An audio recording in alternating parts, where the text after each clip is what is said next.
BBC Sounds. Music, radio, podcasts. Really Good, Actually, by Monica Heisey. Episode 1. A surprisingly young divorcee. Trademark.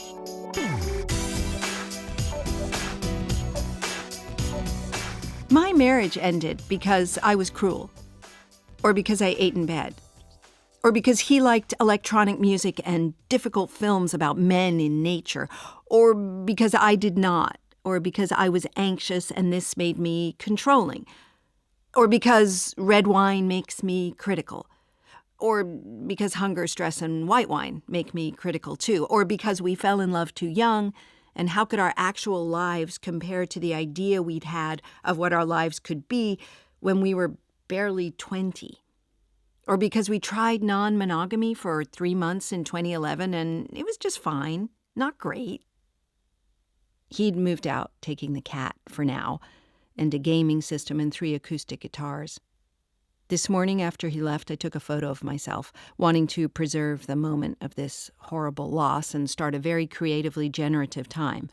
I took the picture, saw the bags under my eyes, and downloaded Facetune. I realized I wanted to look hot. Having him properly out of the house was a relief, not because things felt better or calmer without him, but because the 2 weeks between I am going to move out and I have rented a van were some of the longest and slowest of my life. It had been so inconsistent. One day tiptoeing around each other, speaking in the stilted tones of new colleagues on a work retreat, then slipping into old habits and kissing goodbye, eating off each other's plates. Every time we fell back into some old way of being, so easy, so familiar, I wondered if we were going to write off the whole thing as a few bad months. But one night he came home with some boxes, and we had to decide whose records were whose and what to do about the piece of crap couch we'd bought barely a year ago. The warranty on history's worst sofa had outlasted our marriage. Neither of us had seen it coming. We weren't unhappy, just unsatisfied. The words slipped out of my mouth one night at dinner. Is this working? Neither of us had an answer, which seemed an answer itself. It had appeared to be working for almost a decade. John and I fell in love at university, his cheerful nihilism a compliment to my chronic overthinking. After 6 years of date nights and pet ownership and learning how to make a carbonara, there was simply nothing else to do. John said, "What do you think, Maggie?" And I said, "Yeah, okay." And so we got married because nothing being particularly wrong felt at the time like everything was right. The first morning without him, I woke up crying. My pillow was wet at any rate, and instead of flipping it over, I rolled out of bed and landed heavily on the floor. Even if we handle it as well as possible, I thought, it's still going to be terrible. It was important to have a good divorce. As we'd packed his clothes away, we'd agreed that handling whatever came next with kindness would honor what we meant to each other, or had meant. I stayed on the floor until mid-afternoon. In the movies, when you get divorced, you have a big fight with lawyers. The children resent you and you can't decide who gets the house. You do not continue living with your ex for weeks because you can't make the rent on your dusty one-bedroom apartment in Toronto alone. Generally, you are not a glorified research assistant and an advertising copywriter, respectively, whose most important shared financial asset is your one friend who always gets free phones from work. Certainly, you are not supposed to be 28 years semi-prone texting the group chat.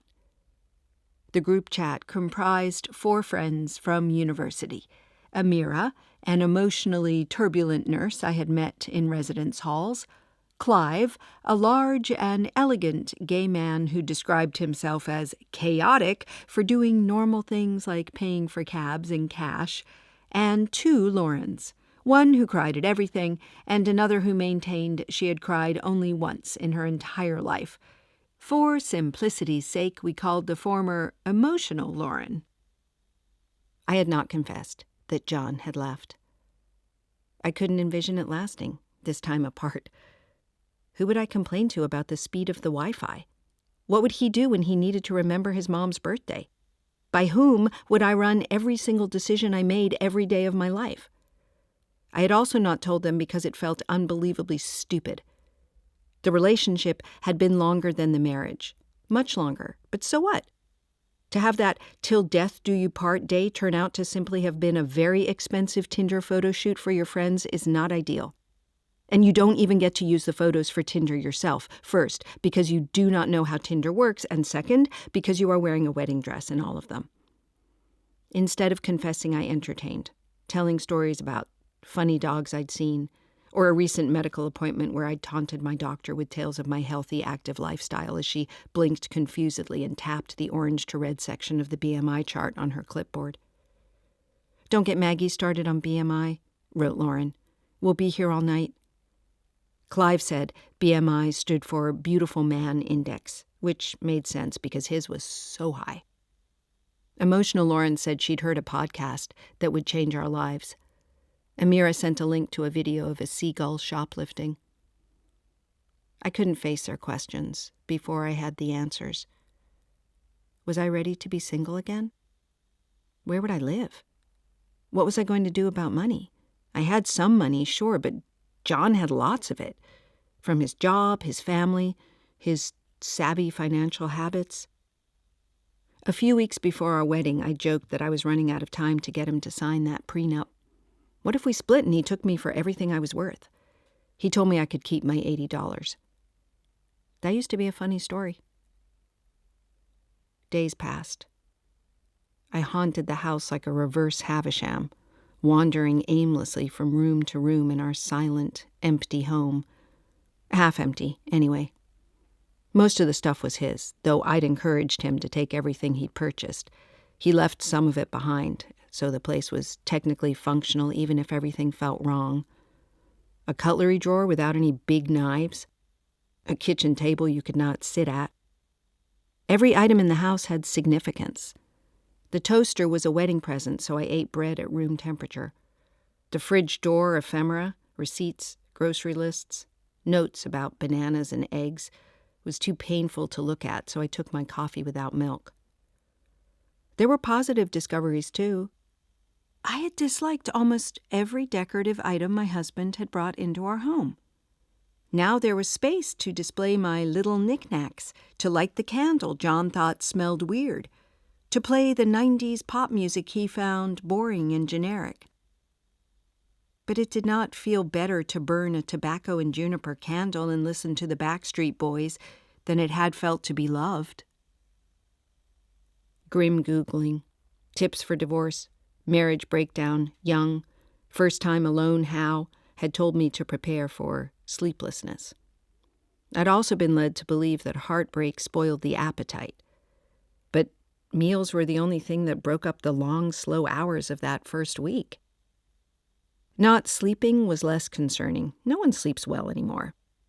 The world is falling apart and our phones are just there, glowing in our faces, full of news about what the president has said and which of our exes have recently had a haircut. When I did sleep, I would wake up in the night, groggy and confused. I'd reach across the now enormous bed, searching for John's warm, familiar body, and feel nothing. I had suggested he leave, and he had taken me up on this incredibly quickly. In many ways, it was the last thing we agreed on. Our marriage was over, 608 days after it began. One day we were in love, and the next it had curdled. Suddenly we only had two settings, quiet and exasperated. When we weren't making self-consciously upbeat small talk, we were rolling our eyes and sighing and sniping at each other. An underwhelming breakup. No affair, no big blowout moment. This whole situation had the air of a joke, like any moment now one or both of us would call each other, tears streaming down our cheeks. "Oh my God, you should have seen your face." Although I hated pranks, John loved them. After we got engaged, he would pretend to die if I left the room. I'd come back to find him sprawled on the couch or slumped over the kitchen table, eyes vacant and lifeless, I told him it creeped me out. He said the outcome of marriage, best case scenario, was one of you finding the other's corpse. Since women usually outlived their husbands and he took significantly worse care of his body, his words, it would certainly be me finding him and not the other way around. This way, he reasoned, his death, ostensibly one of the worst moments of my life, would be something funny and shared, an inside joke. No one I told about this ever agreed, but I thought it was sweet. Google searches. 10th of June. Dark circles, pale skin. Korean skincare routine, fewer steps. Non-medicinal sleep aids. Watch Instagram stories, anonymous. Bill Hader divorce. Bill Hader wearing t-shirt. Bill Hader warm laugh. Canadian divorce law, what? How stay friends after breakup. Breast exercises. Rules of Tinder. Population Toronto. Male population Toronto. Dial a bottle Toronto. That first month alone passed in a haze. Waking up after one, then lying in bed joylessly masturbating. Afternoons consisted of trying to work, then giving up and posting Instagram stories containing oblique references to my emotional state. At some point in there, I turned 29. My birthday forced me to confess to my friends. As a group, we went hard for occasions. I need to postpone, I wrote. John moved out. Permanently, I think? An unbearable few minutes of silence followed. Then Clive wrote, be there in 30. I heard him bound up the front steps. I did not want to let him in to see my bare apartment. The missing books on shelves, the piles of takeout for one. If I showed this to Clive, I would eventually have to show everyone else. I would have to be in the world alone. I unlocked the door.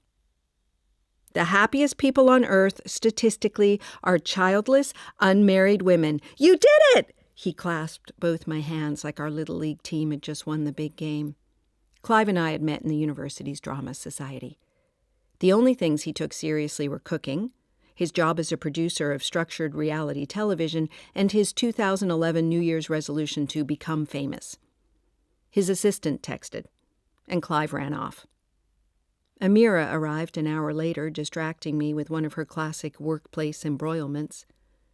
Although she had been happily partnered for over a year, she was casually gorgeous, even in scrubs, and a little bit mean in a way men were obsessed with.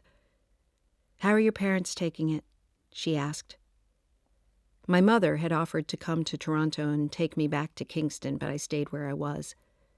It was a relief that my mom, dad, and younger but wiser sister Hannah were a few hours out of town, the depth of their worry revealing itself only in my father's daily text.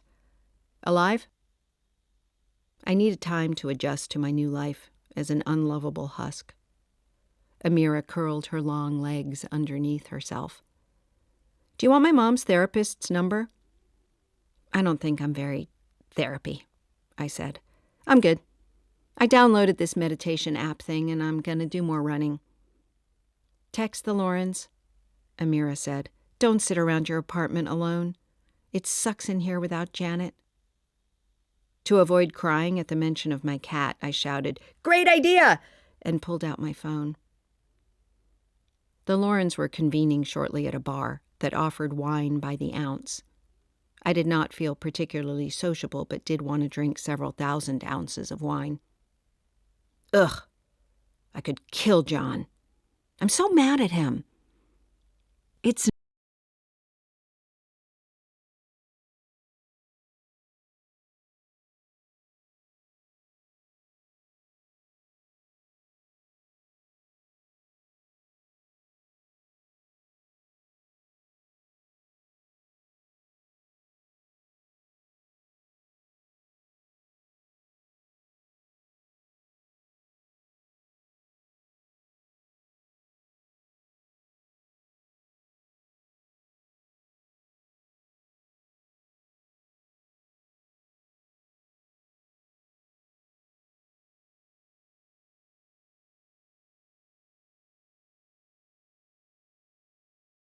If you enjoyed this, There are lots more abridged audiobooks from Radio 4 on BBC Sounds, including Careering, Daisy Buchanan's frank and funny satire on the world of glossy magazines.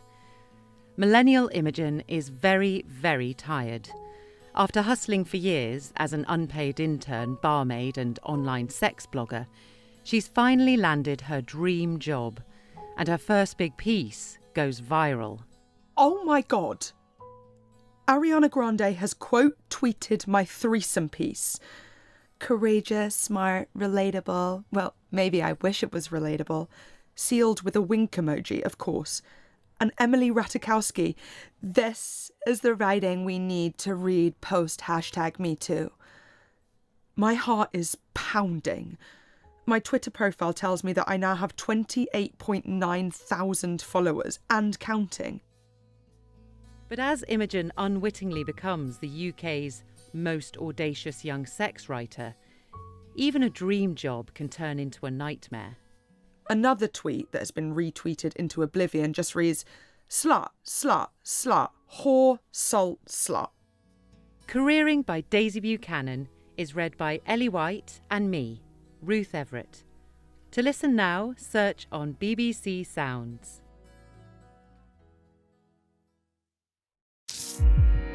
BBC Sounds. Music, radio, podcasts. Really Good, Actually, by Monica Heisey. Episode 2. Honestly, I'm okay.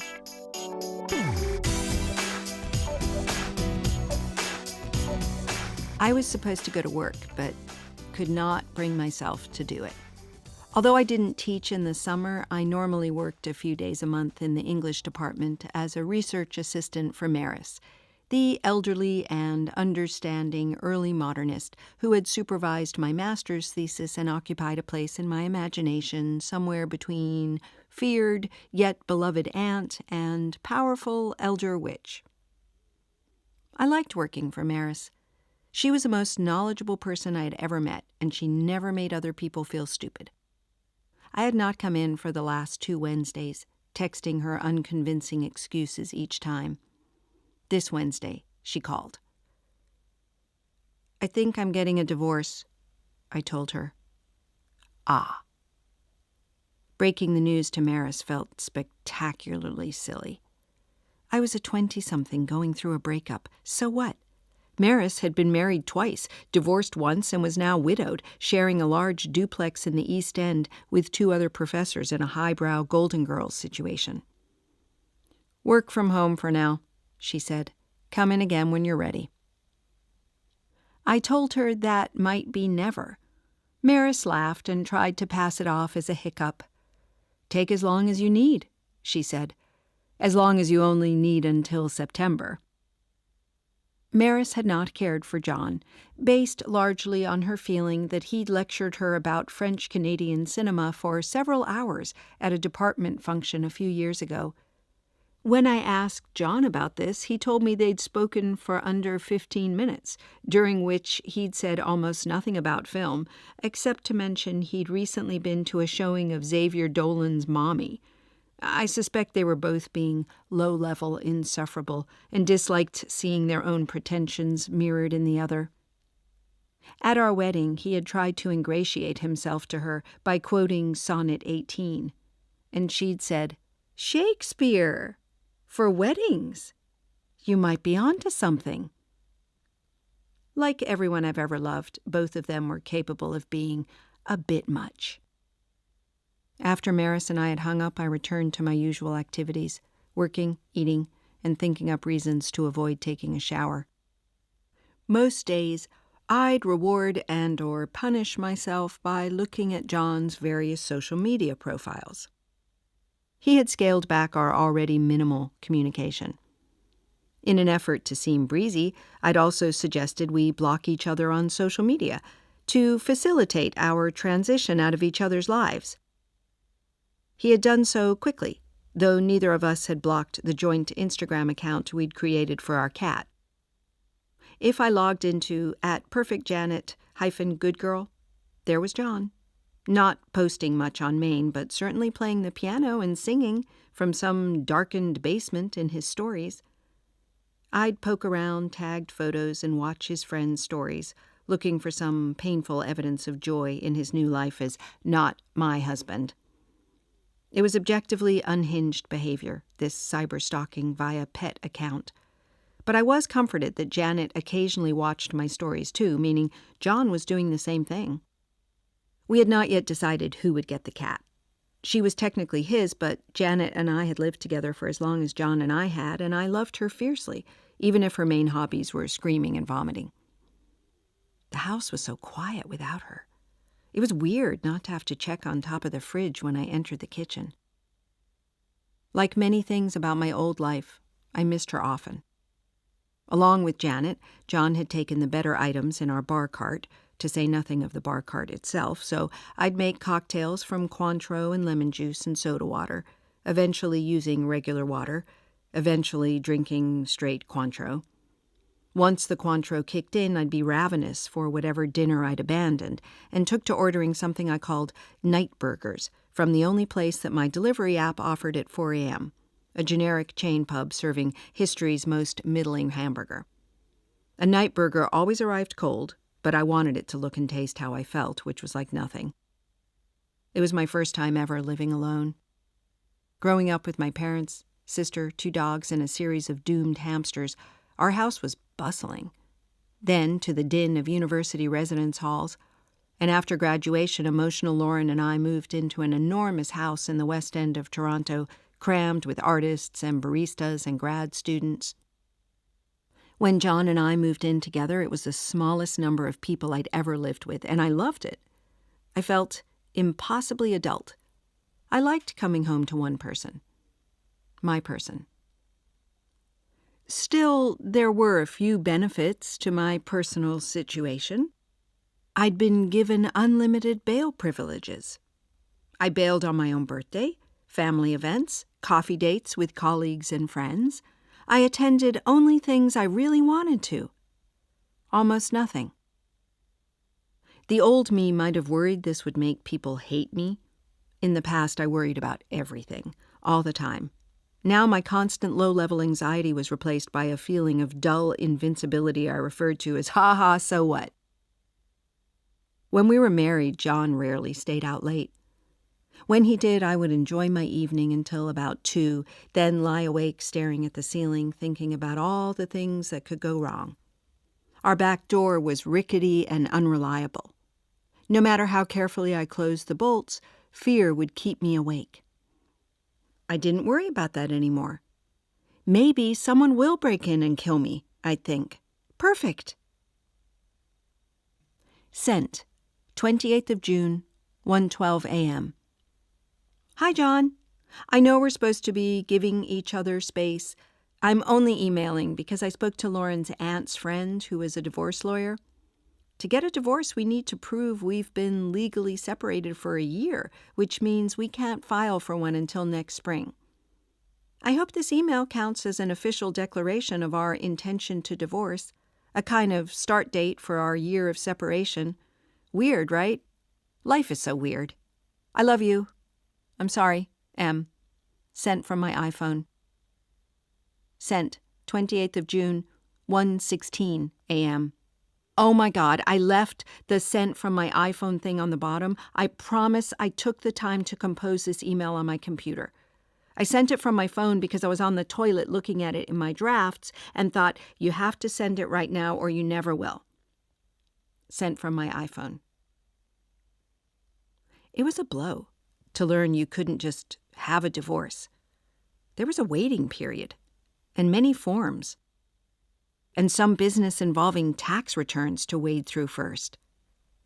Further blows from the same lawyer meeting included discovering how much lawyers cost, bringing a cup of cold water to my lips and missing, and showing my bank balance to a woman who charged $215 an hour.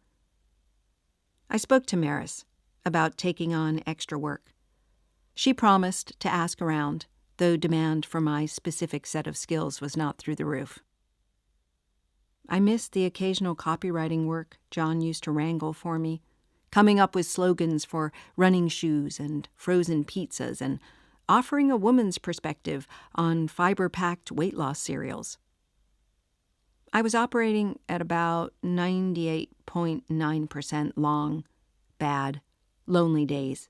Then once in a while, despite the restless sleep and night burgers diet, and nights spent sitting directly in the glow of my phone, I would wake up and feel calm. Like things would be okay, even if I didn't know how. On these mornings, I became what Amira called dangerously reflective.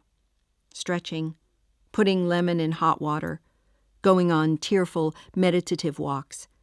I'd been reading books I'd seen on stylish women's Instagrams, propped up in the sun next to a crystal.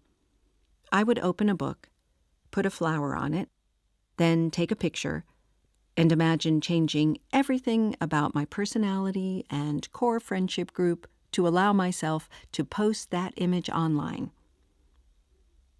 The books were very much the gateway to the creative efforts that followed, and to several other blunders besides. Suddenly all I wanted was to sit on my floor and cut out images about my feelings, to wear a nightgown that looked like a curtain and know things about attachment styles.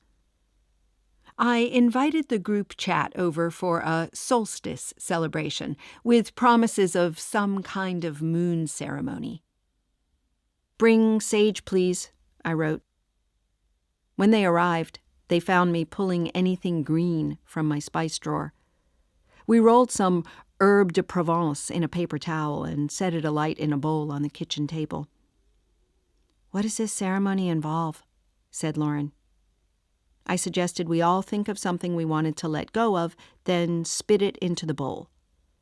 I closed my eyes and imagined my shame and sadness rising up through my body. I worked my tongue around my mouth, then spat into the bowl.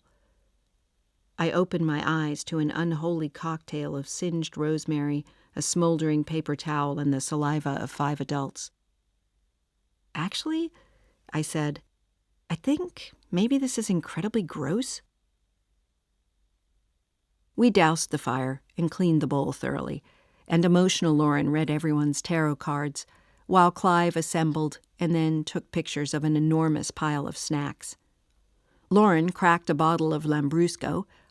I left the room to grab some ice, and when I came back, Amira had taken my spot on the couch. Without any other sitting furniture in the room, I curled up at her feet like Janet. We all got distracted because someone we didn't like had posted a series of bizarre engagement photos on Instagram. After we'd all been unequivocally bitchy for an hour or so, I explained, "Ha ha, so what?" to the group, with an emphasis on how liberated I was feeling. I used to be so preoccupied with what I looked like, or what people thought of me, I said. But the other day, I went to a coffee shop in old pajamas, and when I ran into someone from work, I simply told them I was having a hard time. I wrapped a cheese cube in salami and popped it into my mouth. When nobody asked a follow-up question, I continued. "It's good. Nothing is that important, and we all die alone. I mean it in, like, a fun way." My friends looked skeptical. I told them the stakes of being alive had been pleasantly lowered, since nothing could be as disastrous as this breakup. I felt pleasantly disconnected from everything around me, which allowed me to fret less about things that were ultimately insignificant. Lauren dipped an endive in yogurt and said politely, "Isn't that, like, exactly how people describe depression?" I was frustrated by what Lauren had said about my new outlook. It didn't feel like depression. It felt like burrowing down in a positive way. Summer carried on. I worked from home and allowed myself to rest and let the soft animal of my body love what it loved, which mostly at that point was potatoes. I spent distracted time with the self-help authors, agreeing furiously with whatever was in front of me, and forgetting it moments later. I almost booked a spot on a 10-day silent retreat dozens of times. Noticing things became a major pastime. I'd noticed recently that coffee was warm, that sunlight was bright, and that I felt sad. This morning I noticed my hands and thought, my mother was right. She was right about my hands. They were exactly her hands. The brittle, nubby nails and the length of the fingers, the soft knuckles and small palms. I hadn't paid enough attention to that, or anything else my mom had said when I was young. That night I wrote her a long and emotional email, mostly about our hands. I told her I loved seeing mine and remembering they were hers too, that she had made them, and with her own hands had raised me and fed me and shaped me into a person.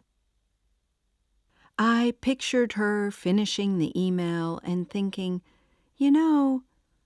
she was more difficult than her sister, but she turned out okay.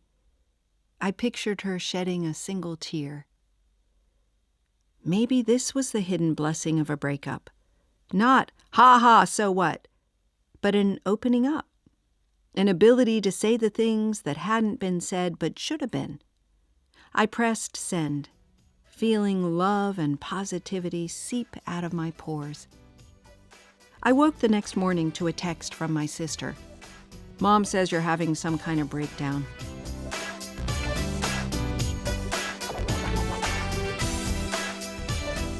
Really Good, Actually, written by Monica Heisey, read by Laurel Lefko, abridged by Charlotte Turnbull, produced by Naomi Walmsley. This was a BBC Scotland production for BBC Sounds.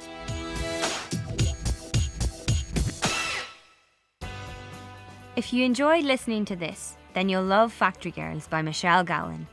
It's an uproarious and poignant story of Maeve Murray, a forthright teenager who starts a job with her friends in the long summer of 1994.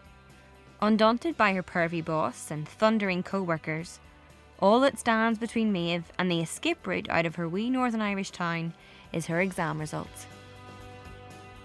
Mary picked up a form and glared at it as if it was filthy with sin. This is an equal opportunities form. She grabbed another one. These are the factory forms. Maeve read the equal opportunities questions and ticked the male, black, Jewish and lesbian boxes. Then she wrote her name, address, age, marital status, number of kids and next of kin on the factory forms, creating the sort of dossier that she knew paramilitaries often battered office workers to get hold of. "That's it," she said, tossing her clipboard onto Mary's desk. "That's me, signed up as a factory girl." "Me too," Aoife said. "Though it's just for the summer. We'll be university students by September, won't we?" Caroline, female, white, Roman Catholic and heterosexual, placed her clipboard on the table. They chorused, "Thanks a million," and left. Factory Girls by Michelle Gowan is read by Niamh McInhill. Search for it now on BBC Sounds.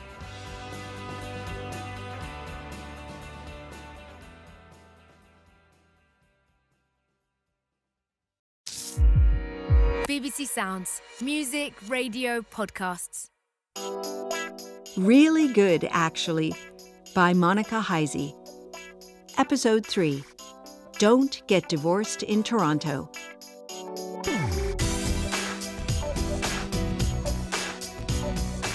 In July, the landlord emailed. Someone in the building had told her John had moved out. She wanted to know if I would be changing the lease, for my own security, because the lease change fee was $70. I wondered if she was nervous about my ability to make rent. I had $200 and a credit card statement that was mostly burgers.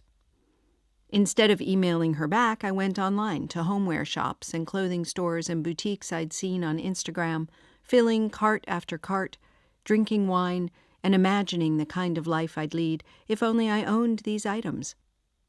I bought wine. I bought a lavender sleep spray for my pillows and pulse points. I bought a bikini wax, which bled lightly, looked smooth for 3 hours the next day, then erupted into an angry rash packed with future ingrown hairs. I bought a mineral sunscreen that didn't work. I bought some loose trousers I saw on Instagram. I bought the shirt to go with them. I bought extra storage in the cloud. I bought a chipped cocktail shaker from Value Village and then a less chipped one I found when I went back the next week. I hit purchase about 20% of the time, but still managed to rack up an impressive number of orders. When my credit card bill came, I returned almost everything, canceled the card, and started looking for a new place to live. I made a few calls, responded to a few Craigslist ads and Facebook posts, but I found it impossible to explain who I was or what I was looking for to anyone who emailed back asking about my vibe and hygiene habits. Was I messy? Or had I just been messier than John, who was very tidy? Did I like to go out or prefer to stay in? Would I call myself a morning person? In marriage, I had traded in my essential traits for a series of comparisons. I was the cranky one, the bookish one, the one who cares if the towels are damp. But every potential roommate wanted to know about me now. I am an average height, red-headed academic with anemia. I am an average-sized woman. Still, it is very difficult for me to buy trousers. I have no opinion on the outdoors. My politics are leftist, which means I sign a lot of petitions and donate small amounts of money to people working harder than me at solving the problems. I go to one festival a year despite not liking live music. I'm not sure I'm bisexual enough to count. I read a lot of books and own an amount of tote bags that makes that clear. I cycle. I think most intelligent people are a little bit mean, and all nice people are a little bit stupid. I wish I didn't think that. I'm working on not thinking that. I have bad posture and good blood pressure. I'm heartbroken. I didn't get a lot of responses, and didn't open the ones I did. Maybe I could Airbnb my place on weekends. Maybe I could get another job. Maybe my parents would help me out. Mostly I could not imagine leaving. Not yet. I logged back into my bank account and gave my landlord 70 of my remaining dollars. To whom it may concern, I am writing to complain about your phone first policy. I've placed 15 burger orders over the last 20 days, so I'm in a strong position to deliver some constructive criticism. Basically, it's really, really important that you tell people you're going to call them before you even try ringing the doorbell. Tonight, after placing my order, I got in the shower. I didn't hear anyone on the landing, and your driver didn't ring the bell, knock, call out, or text. What he did do was call my ex-husband 4 times and leave 3 voicemails. When I called my ex-husband to apologize, he told me it was not a big deal to receive 4 calls from a burger delivery driver at 4 a.m. because he was at this point pretty used to it. And the only thing he found disturbing was the volume of my beef consumption. Every single delivery person who has been to my home since our breakup has called my ex's number before coming to the door. One of them even told him it was always burgers, which feels grossly unprofessional.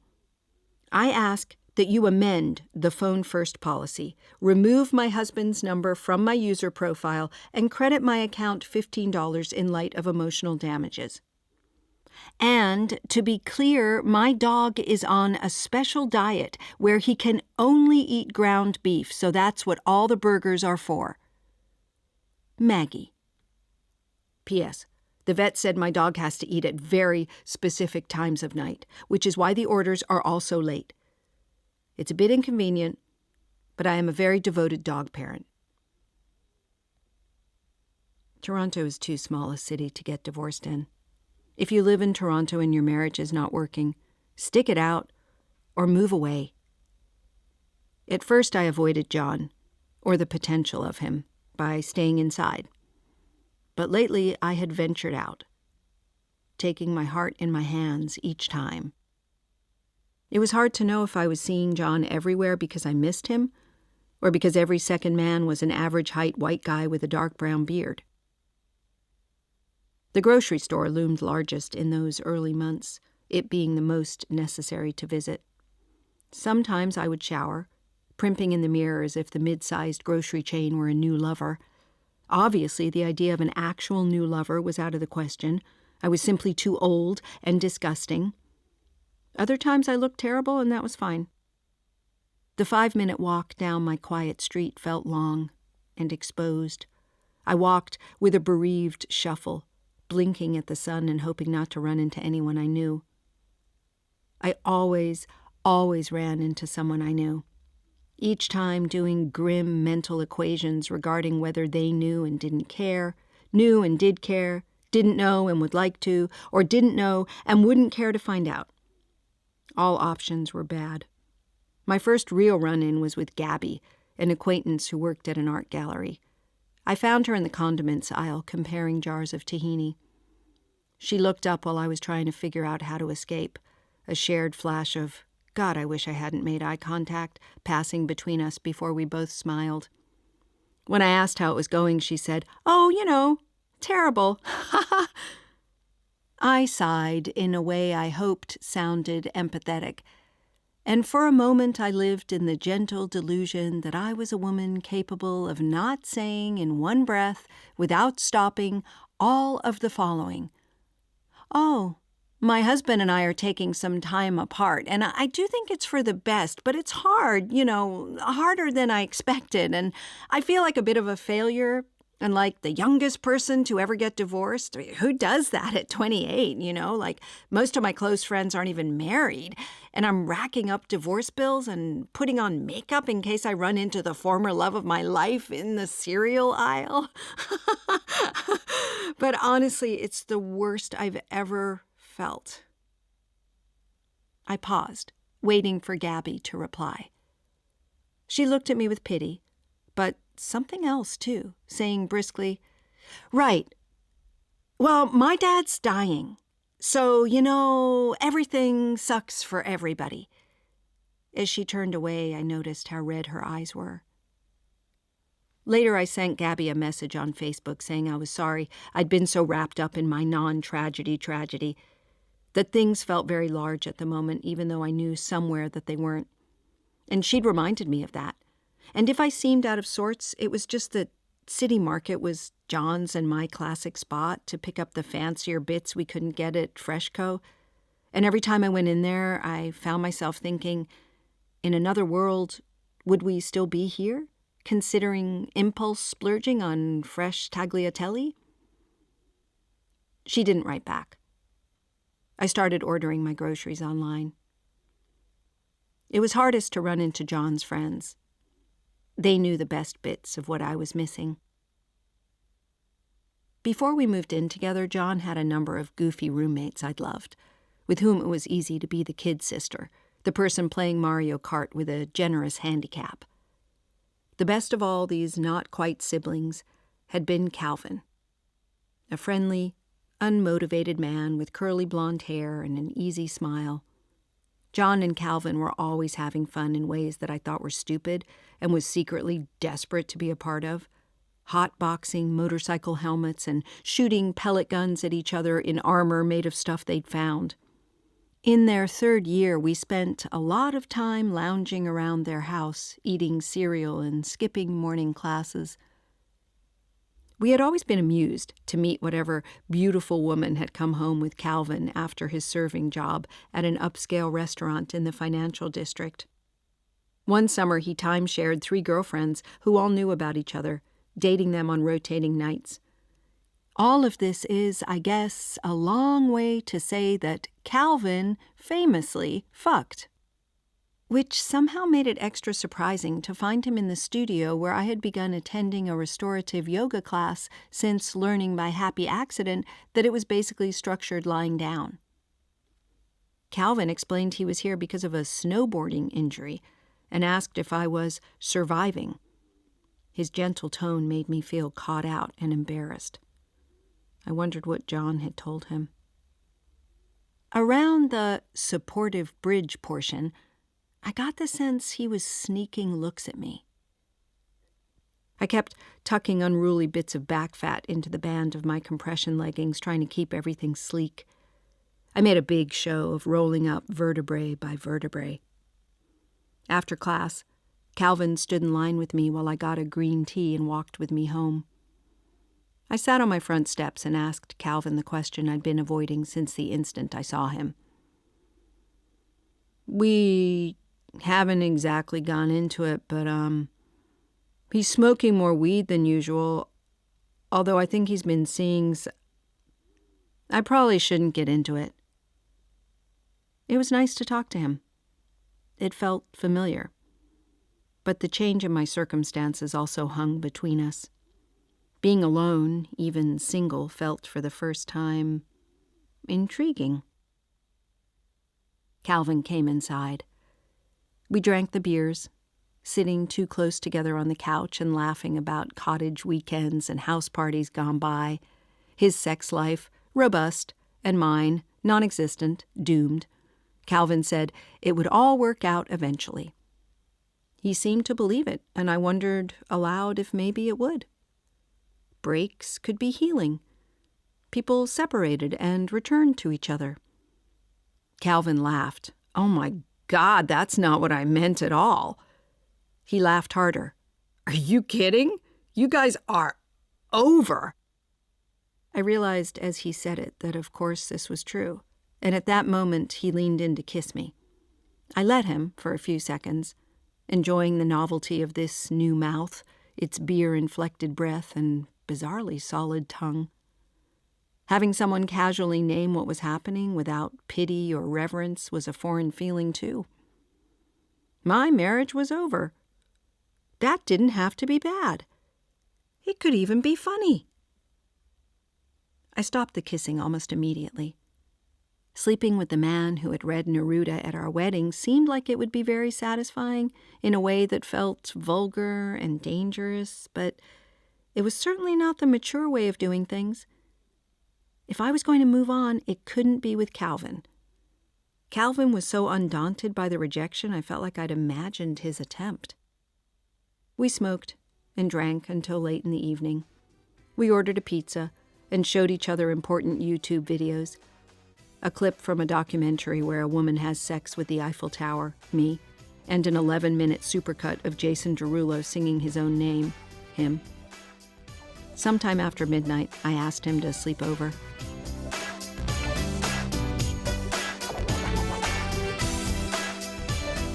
Really Good, Actually, written by Monica Heisey, read by Laurel Lefkoe, abridged by Charlotte Turnbull, produced by Naomi Walmsley. This was a BBC Scotland production for BBC Sounds. Hello? Hi, is this Nikisha? Hi, it's Dimple. Number 3 in the line last time I checked. Yeah, it's been a while, hasn't it? You good? Yeah, no, I'm not so good actually. I'm in a bit of a sticky situation. Dimple is a social media influencer, disconnected from her estranged father and her 5 half-siblings dotted across South London. That is until one night when she has nowhere else to turn. And I remembered what you said about calling you if... Okay. Yeah. Yes. I'll text you my address now. Okay, yeah, I'll see you in a bit. From the author of Queenie, a funny and moving portrait of a young woman trying to find belonging. People Person by Candice Carty-Williams, read by me, Siobhan Marks, is available now on BBC Sounds.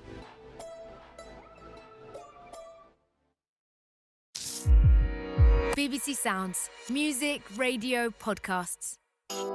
Really Good, Actually, by Monica Heisey. Episode 4. Meeting Amy. Small, angry, divorced.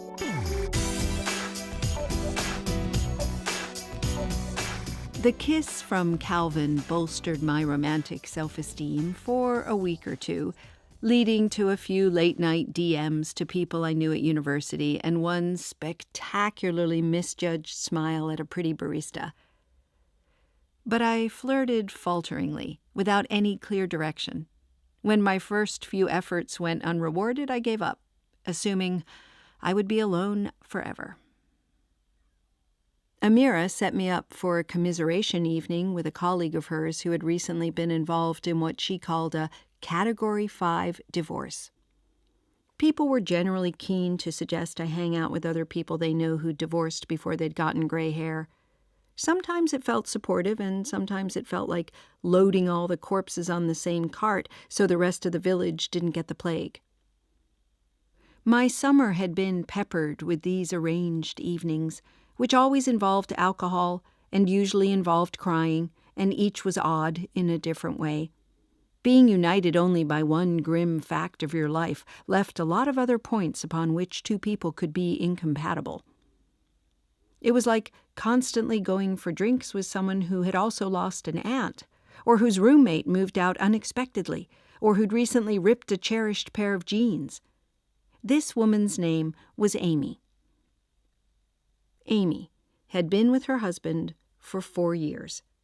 They were married for 3. I did not tell her that I thought it was objectively stupid to marry someone you'd known for 1 year, age 27, even though that is how I felt. Amy was beautiful and small and very, very mad. "He's such a fucking loser," she said. Amy's husband had left her for a younger woman, which was the kind of thing she thought didn't happen until you were, actually old. I envied the clarity of Amy's anger.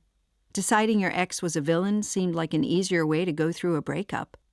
I flip-flopped hourly between hating John and wanting to go easy on him. After all, his major crime was not fighting me when I suggested the marriage was not working, and I couldn't blame him for that. Could I? Amy said my ex was a definite idiot with a probable small penis. She suggested I put on a sexy dress, go somewhere I knew he would be, and show him what he's missing. John and I had been together almost 10 years. He could draw what he was missing from memory. Plus, he didn't seem to be missing it. I confessed that he hadn't responded to my text messages in nearly a month. "That's actually so toxic. It's harassment," said Amy, pouring us another glass of wine. Amy was fun. She swore a lot and talked such merciless shit about her ex-husband, I felt free to think about how annoying John was during election seasons. How he acted like it was reasonable to spend 9 hours on the toilet. Amy said she'd never felt better, on days when she didn't feel the worst she ever had. Maybe this was not a life-defining tragedy. Still, she couldn't get over the fact that one day her ex-husband would die and she would have no idea. "I was supposed to be at that funeral," she said with a hiccup. "Or I guess also dead, but nearby." I thought about John dying one day, an old man with millions of newly accumulated experiences, none of which would have anything to do with me, darkly sweet death prank long forgotten. "This is bumming me out," Amy said. "Let's get nachos." We moved bars and ate melted processed cheese as Amy told me about her dating life. She was seeing 3 different people, all of whom she had met on the apps. Lots of men were into divorced women, Amy said. The damage makes you kind of sexy, so they're more likely to stick around instead of ghosting or having sex with your friend to prove it's casual. I countered that Amy's great bod and fun attitude were probably what made her appealing. She grabbed my phone, held it up to my face to unlock it, and said, "No, it's divorce," while downloading Tinder. I told her about Calvin, how I didn't feel ready to meet anyone yet. Amy clicked her tongue. "You don't have to marry the guy. Plus, it's so cool that you fucked his friend, burn." I tried to explain that we had just platonically shared a bed, but she was no longer listening. The night carried on. I told Amy everything I posted online felt like a PR exercise, like I was trying to broadcast that I was doing well, even thriving. Amy said the pursuit of a glow-up was natural. I should come to spin with her if I really wanted to get the word out. There's only one winner of a breakup. Why shouldn't everyone know it's you? It did have the air of a competition. My marriage ending felt like the closest I would ever come to a grim local celebrity. I imagined our wider circle tracking my movements, studying my posts, wondering in groups about my dating life. If everyone was going to look, why shouldn't I have a six-pack when they did? I told Amy I would try cycling, but that I would not attempt to win the breakup. "Why do you think they make you wait a year?" Amy asked. slurring only slightly. So you have time to look amazing at the mediation. I bought this top that's going to kill him. She smiled, and I saw a tear building in her left eye. By the time the bar closed, Amy and I had each cried twice. We stood outside waiting for her Uber, and I couldn't believe how pretty she still looked. She exhaled the last of her cigarette. I hate being someone's ex-wife. It's so random. She laughed bitterly. When did you ever hear a good story about an ex-wife? They're horrible. If he didn't want to deal with an ex-wife, he shouldn't have fucking made me one. Amy smiled shyly before throwing up a little into her hand. Her car arrived and she threw up again, properly this time, before climbing inside. I heard her telling the driver not to worry about it. As I walked home, I opened Tinder and swiped right on everyone, feeling an unbelievable rush of self-esteem, or something like it when matches came up, not speaking to any of them. No harm in looking. I could delete it in the morning. Clicking show men and women was exciting.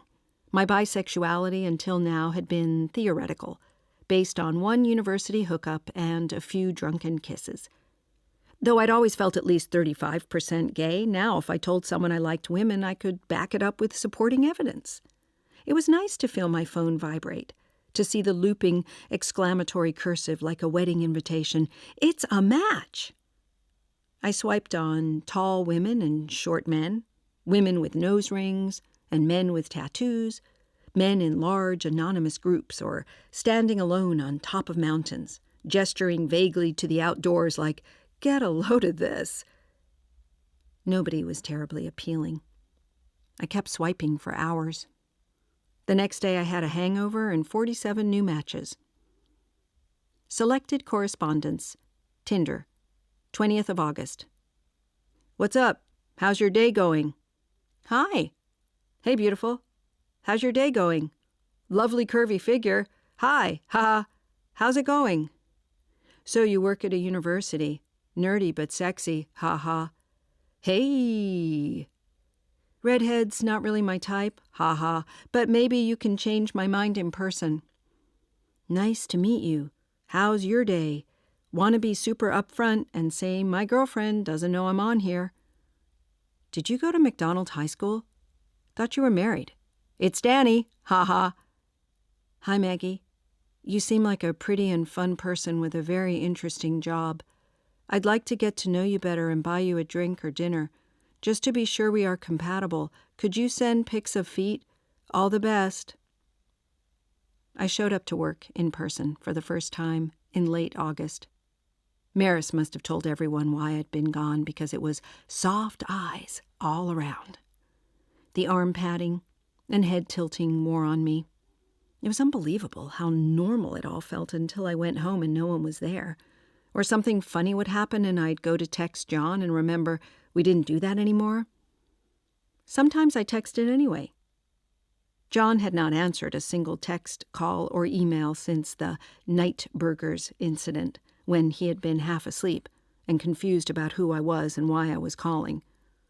He'd blocked the cat's Instagram, too. I texted Calvin to ask if he had confessed about our evening together. He wrote back, "So, sorry, who's this?" Then, "No," when I clarified. Then I received an email. "Thank you for your inquiry regarding Janet's annual checkup. John brought her in last week. She's perfectly healthy and her shots are now up to date. John updated Janet's account and removed your contact info. Was this done in error? If so, we are unable to make further changes without John's input. Please have John send us a message and we can amend Janet's file." I tried to remember the last time I'd been in touch with John. A voicemail a week ago?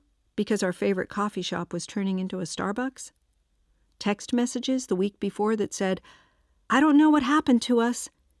Then, "Sorry, that was stupid." Then, "Ha-ha, hope you're well." But what had happened to us? Weren't we going to do this the nice way? At the very least, wasn't the cat conversation fucking ongoing? I would not be denied a final boop on her soft nose, or a bittersweet moment where John and I wished each other well, where maybe he wistfully kissed my forehead. We had decided it was over, yes, but we were supposed to work together to end it properly.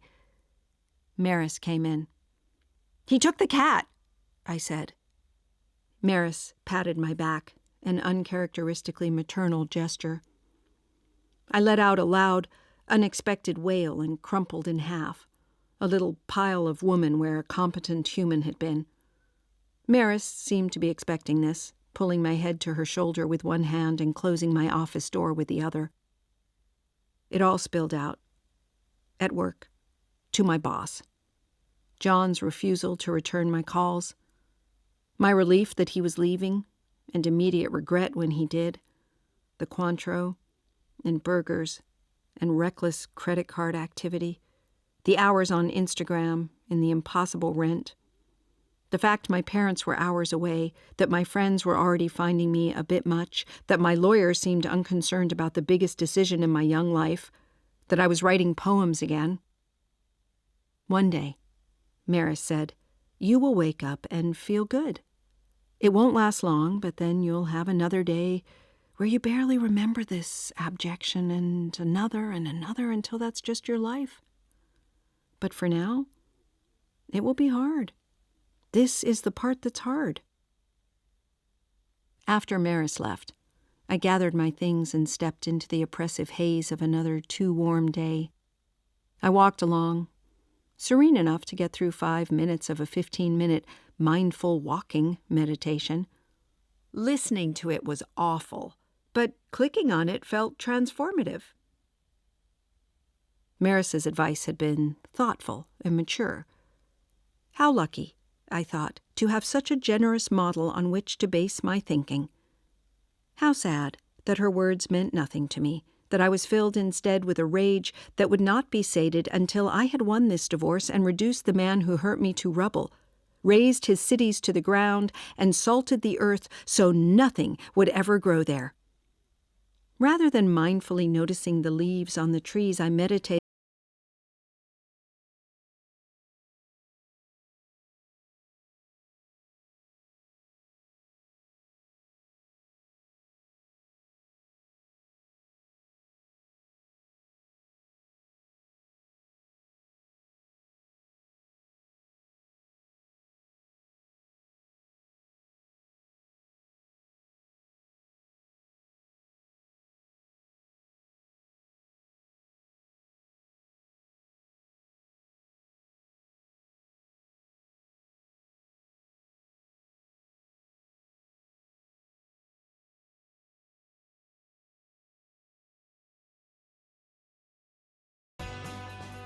Hi, I'm Michelle Gallen, and I wanted to tell you about Factory Girls, an abridged reading of my book about Maeve Murray, a teenager from a wee Northern Irish town with big aspirations. Maeve sat down, took out her CV and tossed it on his desk. Then she took out a fag and lit it up like she was the friggin' boss. "I'm looking into the factory for a summer job." Andy sat licking her with his eyes. "Tell me, what's not in the CV?" Maeve blew a tunnel of smoke at his desk, mulling over what she thought she knew about herself.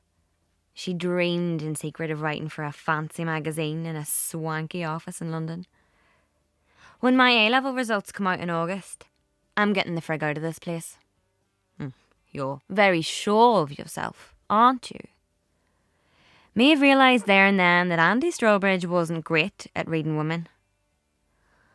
"So tell me, why should I bother hiring and training you if you're going to walk out of my door as soon as you get your results?" Maeve parroted what her mum had said over breakfast. "I'd say your labour doesn't come much cheaper than teenage girls still living with their mummies. You can start Monday. Go down to Mary in the office." Maeve mashed her fag out in the ashtray, then she stood up and looked Andy dead in the eye. "See you Monday." You can hear Factory Girls now on BBC Sounds.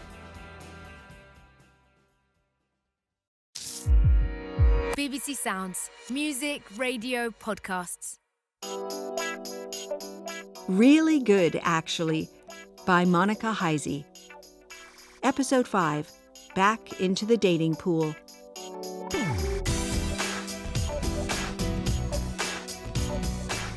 Unanswered texts, 6 to the 16th of September. Hey, I've got some mail of yours. Do you want me to send it to your new place? Did you get my email? We still have to settle on a date of separation. Just saw Eli from your work, I think. Could also have just been a guy.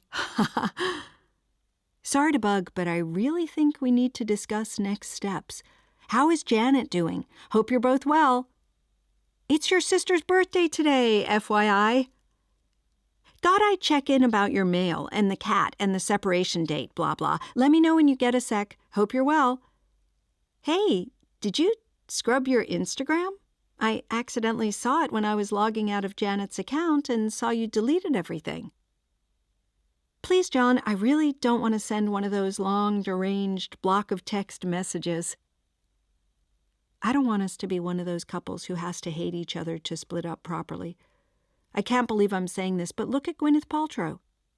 All I'm asking is that you get back to me regarding your mail and a timeline for divorcing. I am still hoping to share custody. Janet could handle it. I also need to talk to you about something else. Nothing huge, but something happened that I think we should talk about. I hope you haven't been talking to other people about it and that you're not avoiding me because of it, because that would be really unfair. Really do hope you're well. When classes began again, I promised myself I'd stop thinking about John. This was surprisingly easy. All it required was 100% of my energy 100% of the time. I avoided thinking about him on my commute to work. I barely thought about him while trawling rental listings in my office or fielding students' half-assed questions. I stayed busy with work and meetings, going to friends' houses, and calls to my family. Because it provided the most instant distraction, I focused heavily on dating. Being excited or nervous or horny was better than being sad. My friends feared I was moving too quickly, warning that my first time with a new person might feel messy and emotional. It had actually been all right, though I had resolved not to tell anyone about that particular life choice. This is what I'm supposed to be doing, I told my friends one evening at Clive's, getting back out there. Amira pointed out that I'd barely been out there to begin with. Having dated John since I was 19, this was my debut. My first date was with a 27-year-old bartender called Sophia. She had seemed pretty enough online, but in real life she looked so beautiful that I thought about running away. Instead, I wiped my clammy palms on my jeans and shook her hand like this was some kind of sexual and emotional job interview. The date was so successful, I spent a week or so entertaining the idea that I was done with men for good. But then, on another date, a musician called Tyler lifted me up onto his washing machine, and I was forced to admit I was interested in whoever was interested in me. It took an enormous amount of time, swiping, matching, the banter, the scheduling, the rescheduling, the canceling, and finding someone new. Even when a date was bad, it didn't matter. There were, as promised, many more fish in the sea. Lots of these fish were even attractive. Far from being a problem, my marital status provided a fun talking point, as if I'd had a secret life as a famous children's performer or an international spy. It was also a neat segue into both parties discussing what went wrong in their last relationships, an activity that comprised 50% of the dates I went on. Also, it made me seem unlikely to seek commitment, something I quickly learned most men did not want, and most women wanted immediately but seemed to love being denied. A younger woman I met on Hinge told me my marital status was honestly kind of chic, adding that it functioned like an age reset because you don't look young, no offense, but you look very young to be divorced. Later that night, Harriet, I think, maybe Hallie, got her period so hard that the blood seeped through my sheets, staining my mattress. A few days after that, I made a joke over text about medieval virginity tests, saying my father the king had been pleased to see it. But she didn't get it, or if she did, she didn't like it. Either way, she didn't respond.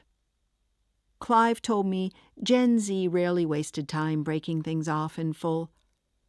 I think it's a best-case scenario, he said. Old guys are so clingy.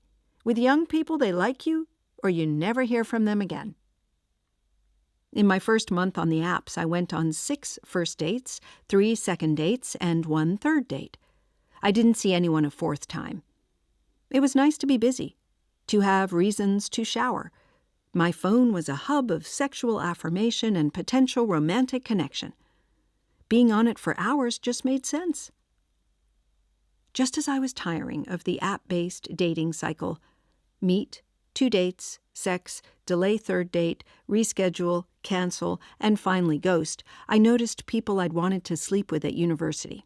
Acquaintances I'd always found cute. Flirty coworkers from old bar jobs were getting in touch. They would like an old tweet or comment under a photo. Meeting new people felt like starting over, daunting and depressing. Reconnecting with paths not taken was easier and more purposeful.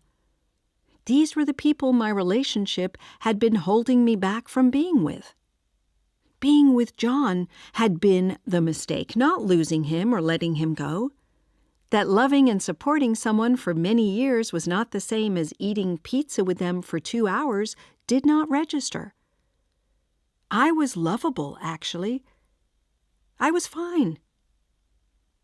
The activities frenzy took over in mid-autumn, and even I could tell it was a bad sign.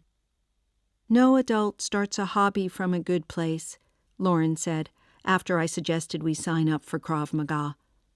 She was right. It didn't matter if it was a buzzy new fitness trend, or something fun and specific, life drawing, or an Italian conversation group. Everyone involved in adult learning was running from something.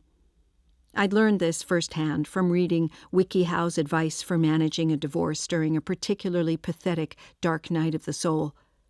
Get a hobby was tip number 4. I tried macrame, tie-dyeing, Pan-Asian cooking, and a group fitness class where we were encouraged to scream throughout. I was so into my new hobby of having hobbies because most first classes were free. I did the majority of this alone. My friends were anti-activities on principle, and I could no longer invoke their sympathy the way I had earlier in the summer. They couldn't drop everything and come to my side whenever I felt bad. I felt bad all the time. Eventually, even my single friends were not single enough for the path I was on. Lauren broke at paint night as we stood side by side, drinking wine with 12 other women, outlining the same city skyline at sunset. She added a few swipes of pink to a fading sky and said, "This is worse than when my boss made us go axe throwing." I could not sell anyone on axe throwing. Instead, I took Nathan, a bearded, muscular man I'd met several years ago at a house party who had recently responded to one of my Instagram stories at 3 a.m. with, "Lol. People think it's all grain bowls and acai." Nathan took a wide stance and eyed the axe in his tattooed hand. "But I'm living proof that you can eat like crap and still live a plant-based life. Ask me which Doritos are vegan," he said.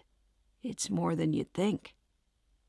Dating has a way of making incompatibility feel like personal failure. I did not like him or want to spend any more time with him. I offered to go to the bar. The venue did not only host axe throwing. Adults could come here to enjoy any number of loosely camp-themed activities: tug of war, shuffleboard, and that classic camp pastime, enormous video arcade games. I watched a group of 20-something girls cheering while one of their friends whacked a pinball machine. They were having a level of fun I'd never seen outside of a commercial for a chain restaurant. Maybe I was wrong. Maybe avoidance was the way forward. I considered joining them to cheer on their friend. She had just landed in a 50-point pocket when the dart pierced my leg. A woman shrieked, and when I looked for the source of the sound, 3 people were staring at me with their hands clapped over their mouths. I looked down at my thigh. The skirt and the tights had helped, but there was nonetheless a small lawn dart impaled in my upper leg. It did not appear deeply embedded, but what if it was plugging a vein? "Do you mind if I have a look at that?" The voice belonged to a curly-haired man wearing a concerned expression and a shawl-collar cardigan. His fingertips made contact with the body of the dart. I flinched and looked away. I heard it clink to the ground. I examined my skirt. It hadn't even pierced the lining. "I'm Simon," he said. He had the calmly confident demeanor typical of the attractive, but there was an openness to him that suggested something else. An insistently supportive home environment, maybe? Or a religious upbringing? Simon offered to buy me a drink to make up for the injury. I pointed out that there had not, in the end, been any injury at all. He said, "Still," and walked toward the bar. I didn't know how to process the straightforwardness of his flirtation.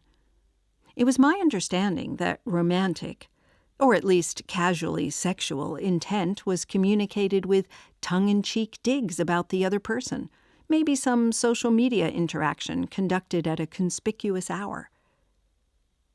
We conversed easily for 20 minutes or so. He was 31, single, and lived nearby. He was almost impossibly straight. "Would you like to come home with me?" he said. I sent Nathan a text, saying I'd have to leave due to an unspecified emergency I heavily implied was diarrhea. "Want a beer?" I nodded. Simon's fridge was clean and sparse and sad. Simon and his girlfriend of 4 years had broken up last spring. Simon was in therapy, excavating what he wanted from life, the ways he'd failed and been failed in his relationship. This was more information than I'd wanted. He looked away wistfully. It seemed like he might cry. I really, really didn't want him to. "When was your last relationship?" he asked. I paused, then said it had been a while since I'd seen anyone. There was an unpleasant moment in which Simon was obviously thinking over how to say something. "I don't know if it's a good idea to sleep together." He launched into a long, emotional story, the short version of which was that he had cheated on his girlfriend. I told him this made me think 40% less of him, but did not particularly impact my feelings about whether to spend the night in his bed. The relief that spread across his face seemed unrelated to sex.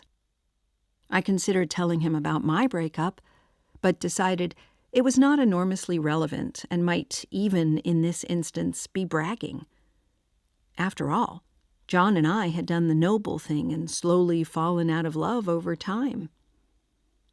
I considered saying something like, "Do you want to talk about it?" Though this proved unnecessary. He did want to talk about it. A lot. His sentences were full of conditions, deferments to his various privileges. He used a lot of therapy terms. This was clearly a man who journaled. The sex was more intimate than I was hoping for. It was sincere and engaged and purposeful. I wondered if this was because he didn't know I was divorced. Maybe what I was feeling was the absence of pity. I felt connected to him in a way that I hadn't with anyone else.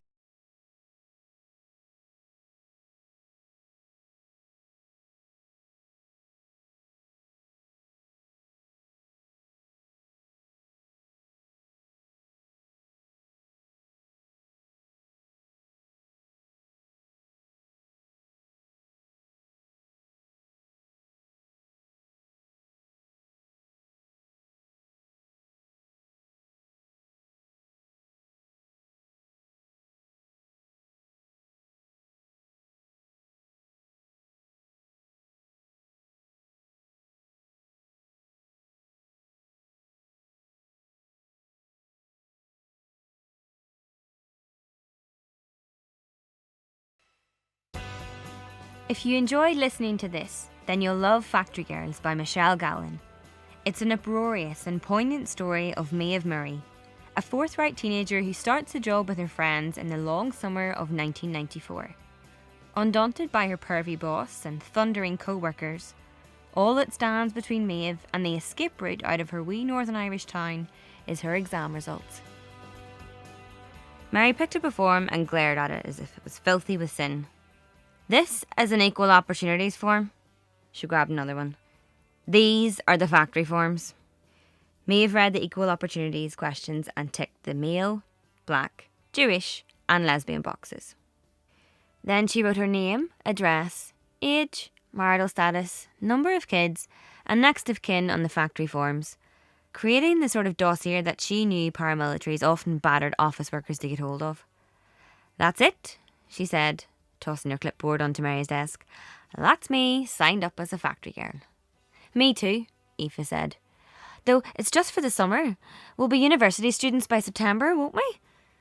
Caroline, female, white, Roman Catholic and heterosexual, placed her clipboard on the table. They chorused, "Thanks a million," and left.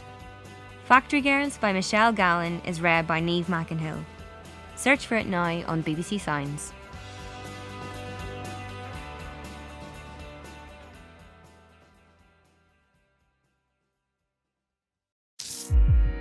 BBC Sounds. Music, radio, podcasts. Really Good, Actually, by Monica Heisey. Episode 6, New Year, Old You.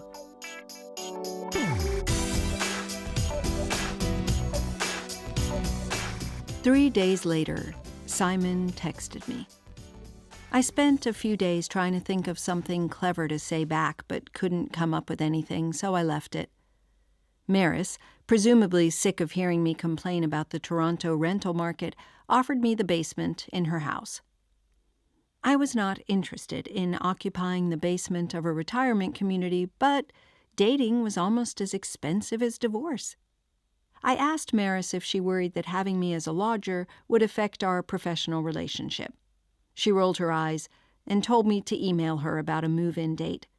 There was a broken aquarium she'd need a few days to get rid of before the place was habitable. I gave my landlord notice. She wrote back, "Sorry to see you go," then listed the place online for $400 more per month. Leaving my apartment was less emotionally wrenching than I'd expected. Stripped to its bones, the place was revealed for the shithole it was, all cheap flooring and badly plastered holes. I moved on a gray Saturday a few days before Halloween. Both Laurens came to help. We sorted through my clothing and accessories, throwing anything I was tired of in a big plastic bag. When I found my wedding and engagement rings, I chucked them in too. Lauren fished out the small box. She slid them on the ring finger of her right hand. "Okay, these look great. Maybe I should call John?" Emotional Lauren screamed. I told Lauren to keep the rings. They did look pretty on her, and someone should get something out of them. Suddenly, I was in my new apartment, alone. I applied a face mask and sat in different corners of the room and thought, this is a place to become yourself. The next morning, I filled a large trash bag with old clothes and headed to the second-hand store. I heaved the bag onto the counter. The woman behind the counter dumped my items in front of her, pulling at seams and evaluating labels. "We'll keep these," she gestured to the two largest piles. "We can donate the rest if you want, but I'm going to have to give you back these trousers." She slid a pair of corduroy pants across the counter with a sympathetic expression. "We can't accept clothes that have been soiled." My ears flattened against my head like a cat's. "Soiled? The stain is on the leg," I said. "And it's juice or something." I was shoving the pants hurriedly into my tote when a man's voice said, "You shouldn't shit in your clothes." Simon was smiling too widely, pleased with himself for the joke. He was looking at me with the same unembarrassed interest he had at axe throwing. I realized with some anxiety that I was happy to see him. "Ma'am, can you also take this? The woman held a T-shirt the Laurens had made for my bachelorette party, featuring my face photoshopped onto a sexy, undead body wearing a wedding dress. Above me, they'd scrawled in Sharpie, Mags Bachelorette 2016, and beneath, Last Dick Ever. My zombie hand was holding a severed penis. Simon fished out $5, bought the shirt, and pulled it on. So, he said, making a big show of primping in the mirror, you're married. My undead eyes and big zombie boobs stared back at me. Divorced, actually. Well, separated. I don't know why I didn't tell you, I said. I didn't want to be a downer, and then I felt weird about not telling you, so I didn't. Don't worry about it, he said, seeming to mean it. Divorce is, well, that's a spicy meatball. I didn't know how to respond to this, so I suggested we get a drink. Reasons I cried. 12th to the 23rd of November. Bus too full and too hot. Dogs, generally. Tried 5 times to remember my password for the App Store, couldn't do it, tried to reset it, couldn't do that either, and eventually remembered it was my own name with an exclamation mark. Had sex with Simon. It was lovely and caring, and the tears surprised us both. One of my students called me tall, in a charged way. Had sex with Simon and cried again. He asked about it, and I cried more. Watched a documentary about how many kinds of animals are extinct now. Someone stood me up during the wrong bit of my cycle. Steve, from Sex and the City, yelling, "There's good stuff here," at Miranda, who cannot yet accept his love. Thought about running into Janet in the street the way you might encounter an ex-lover and try to maintain a distinguished distance while telling them they looked well. Found a postcard John sent me from Florida with a big pair of tits on it that said, "Fake boobs and real attitude." Sex with Simon. Sex with Simon. The futon frame Maris had provided broke almost as soon as I moved in. IKEA was backed up with holiday orders, so the skarnsk I'd ordered wouldn't arrive until Christmas Eve. I used its delivery to justify skipping a large family event on the 24th. On the 23rd, I went to Simon's. We had been seeing each other often. Initially, I'd worried he might be a bookish presenting himbo because of his face and hair and tidy little outfits, but he was smart and funny. I took my shoes off in the hall when I got to his place and found him steam cleaning his couch cushions, intently focused. We had sex and watched old episodes of The Simpsons, and he prepared a very simple meal with an almost impossible amount of concentration. This slightly fussy thoughtfulness turned out to be his calling card. He protested so long about me doing the dishes that it threatened to turn into our first major argument. Then eventually settled for hovering behind me, with his hands on my hips while I cleaned 2 plates and a large pot. "You smell good," said Simon, nuzzling my neck. I told him it was the funk of my hopes and dreams rotting inside my body. "I wish I could say one sincere thing without you turning it into a joke," he said. I rolled my eyes. Over the past few weeks, Simon had been lecturing me about my alleged aversion to kindness. I felt creeping discomfort, an outbreak of hives on the inside of my body. I wanted to tell him he was being a loser. I grabbed a tea towel and started drying dishes, badly. "Fine," I said. "I smell amazing. I'm like laundry screwed a bakery and gave birth to a rose." On the counter, my phone lit up with a new Tinder match. I flipped it over before Simon could see. He took a plate from my hand and pulled me toward him. "Next time, we'll see if you can manage some eye contact." Simon was no longer worried. The crisis, as he saw it, was over. Simon felt that things in life generally worked out because for him they generally did. He kissed me, and I thought, this is so doomed. At 8:30 on Christmas Eve, the doorbell rang. The delivery driver shoved the IKEA package into my hands. I went inside and cut it open. A baggie of screws and fittings fell out. On the first page of the instruction booklet, an angular cartoon figure stood with a pencil behind his ear and an X over his entire body. Best completed with 2. I decided to construct the bed frame later. The next day I woke early and took the train to Kingston. My dad met me at the station and we drove to his place to open presents. This year was Mom's turn for dinner. These were the highlights. A cousin's husband I hadn't seen since last Christmas asked where John was before I had even taken off my coat. While slopping potato onto my plate, thrice-married Auntie Jillian told me we were part of a sacred sisterhood of jilted wives. A 23-year-old second cousin announced she was pregnant, leading an older first cousin once removed to accuse her of trying to make Maggie feel bad. When I took the first cousin aside to tell her I was okay, she started crying and told me she was barren. A great aunt asked the cousins to go around the table and say whether we had Jesus in our lives. My sister got drunk and told me her Christmas wish was that I would one day find happiness again. The great-uncle who usually played piano at these things had recently died, so instead of carols there was a very maudlin, YouTube-based karaoke sing-along. My grandmother asked if I was seeing anyone special. I thought of Simon, but told her no, then suggested I avoid shacking up with another vegetarian. I ate so much of the cheese board I briefly considered pretending the dogs had got at it. I did, in the end, pretend this. That night, I lay in my high school bedroom, fighting against a few exceptionally devastating mental images. The look on John's face as he told me he knew I was not the kneel-down type. Him kneeling, nonetheless. Tiny gold ring inside a broken-open Christmas cracker.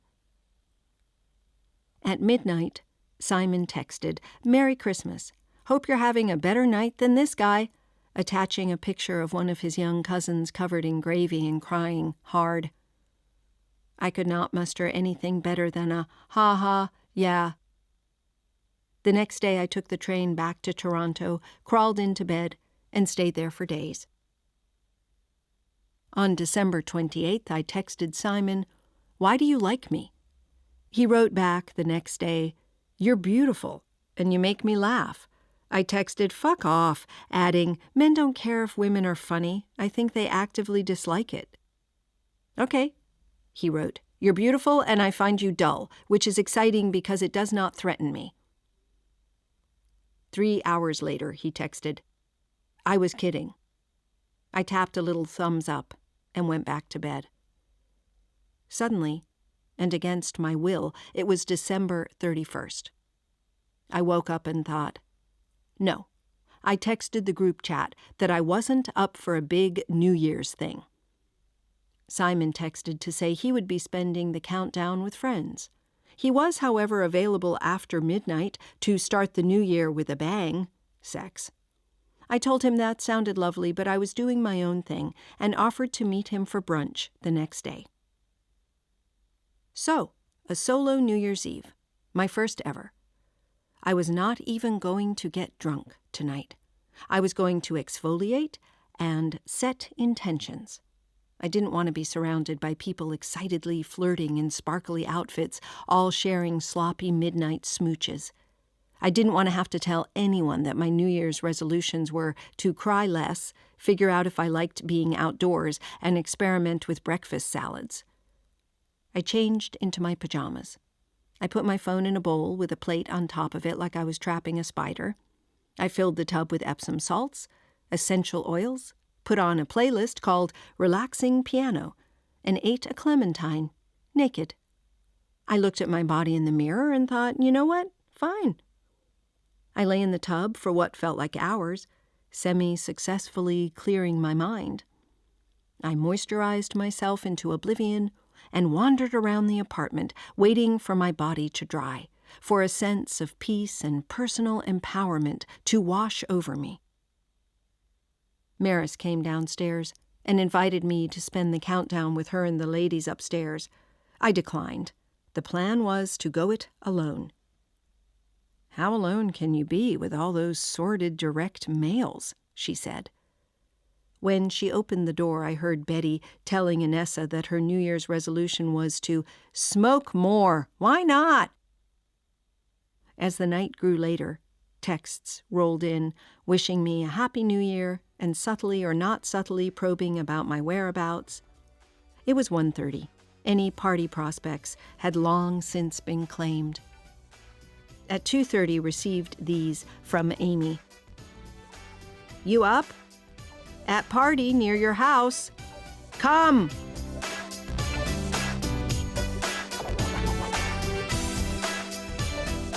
Really good, actually. Written by Monica Heisey. Read by Laurel Lefko. Abridged by Charlotte Turnbull. Produced by Naomi Walmsley. This was a BBC Scotland production for BBC Sounds.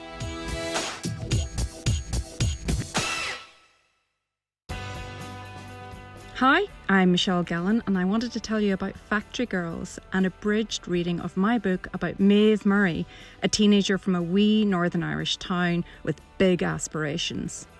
Maeve sat down, took out her CV and tossed it on his desk. Then she took out a fag and lit it up like she was the friggin' boss. "I'm looking into the factory for a summer job." Andy sat licking her with his eyes. "Tell me, what's not in the CV?" Maeve blew a tunnel of smoke at his desk, mulling over what she thought she knew about herself. She dreamed in secret of writing for a fancy magazine in a swanky office in London. "When my A-level results come out in August, I'm getting the frig out of this place." You're very sure of yourself, aren't you? Maeve realised there and then that Andy Strawbridge wasn't great at reading women. "So tell me, why should I bother hiring and training you if you're going to walk out of my door as soon as you get your results?" Maeve parroted what her mum had said over breakfast. "I'd say your labour doesn't come much cheaper than teenage girls still living with their mammies. You can start Monday. Go down to Mary in the office." Maeve mashed her fag out in the ashtray, then she stood up and looked Andy dead in the eye. "See you Monday." You can hear Factory Girls now on BBC Sounds. BBC Sounds. Music, radio, podcasts. Really Good, Actually, by Monica Heisey. Episode 7, on close-up magic and therapy.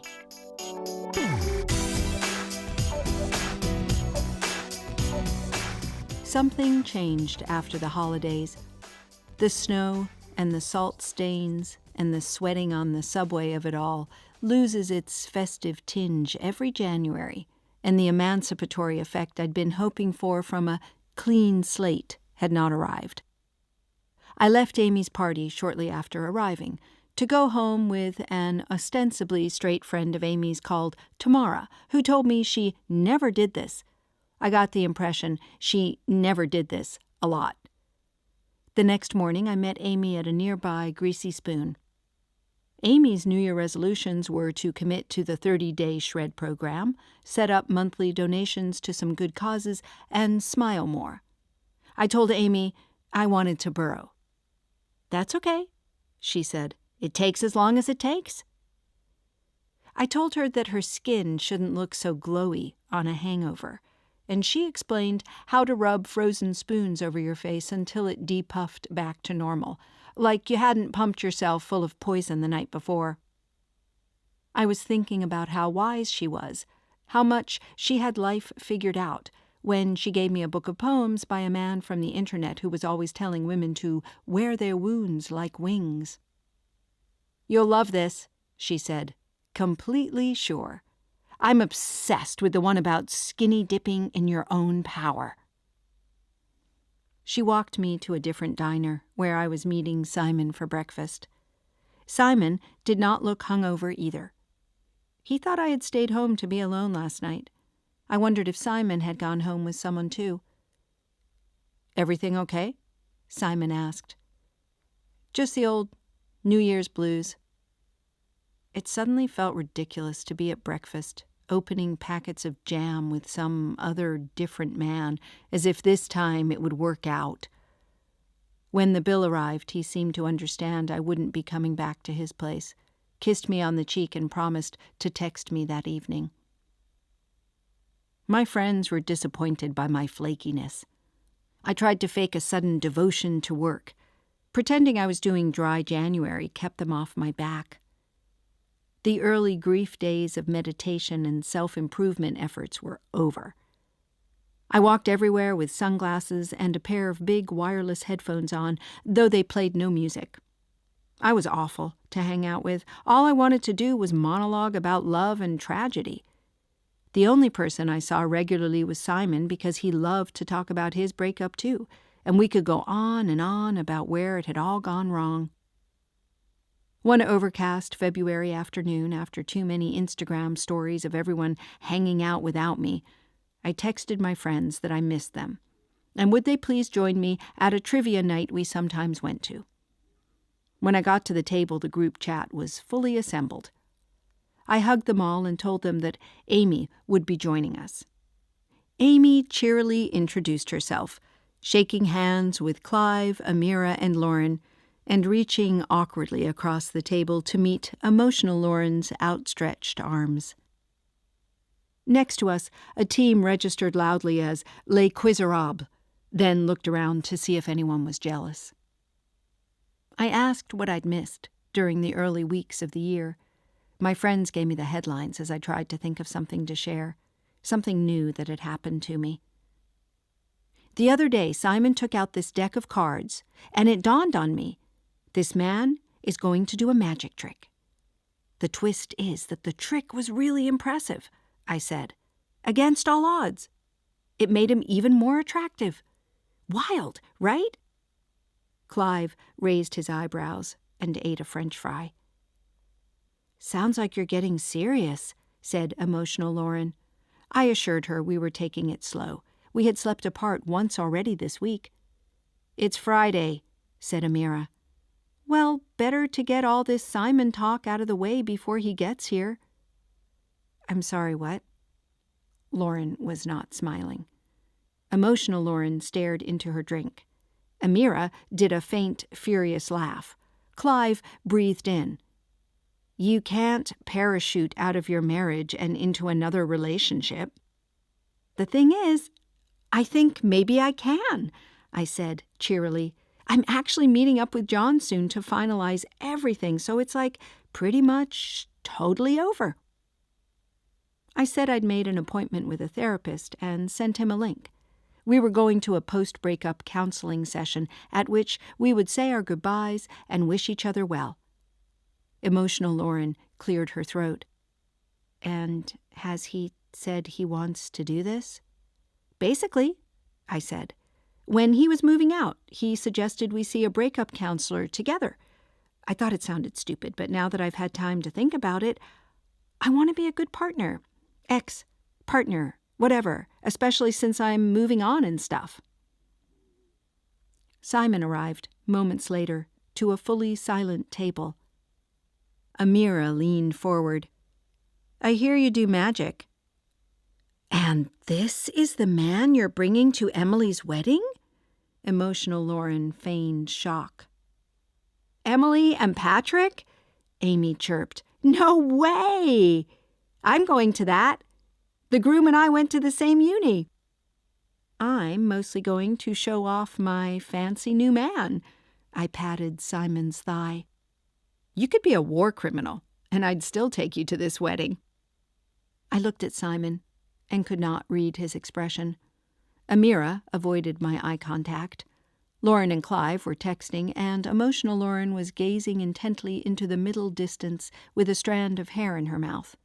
Amy smiled nervously. When we got back to mine, Simon was quiet in a way that indicated he was mad. The fight. Abridged. He said, "Did you tell your friends I was coming?" And I said, "I didn't need to." And he said, "I wanted to make a good impression." He said, "You called me your boyfriend earlier," then explained that he wasn't against the title necessarily, but was surprised because we had not talked about it. Everything is easier if I can say, "This is my boyfriend." I explained to him that I was busting my ass every day to stay just a little bit beautiful because everyone was looking at me and feeling sorry for me, and I could not deal with their pity about my body or my face as well. "Is this why you were talking about my coming to that wedding like I could have been anyone?" I said I liked him a lot, but it was complicated. And he sighed. He said maybe we needed some space, and I said it was a me thing, not about him at all, and he said he wanted me to let him in, which, unfortunately, was the last straw. I yelled, "I don't know what you're talking about!" And he yelled, "Why do you cry every time we have sex?" And I screamed, "It's biology!" I felt sick to my stomach and said things I didn't mean, like, "You don't even know me," and "I'm completely over John," and "Men who are obsessed with therapy are always the biggest psychos." I said, "I looked up your ex, and she's so thin." And he said, "So?" And I said, "So what are you doing with me?" And he said, "Why do you keep asking me that?" You'd be so scared if I was taking this even a little bit seriously. You'd probably have to cheat on me, too.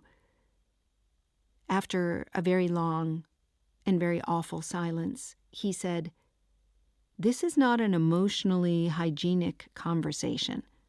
And I told him he was not better than me because he paid someone to tell him his feelings were valid. Simon said he was leaving.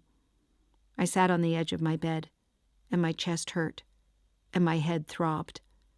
I said, "I'm sorry, I'm sorry, I'm sorry," as he took the extra toothbrush from my bathroom and said, in a resigned and gentle tone that made me want to rip my hair out, "I hope you have a nice time at the wedding."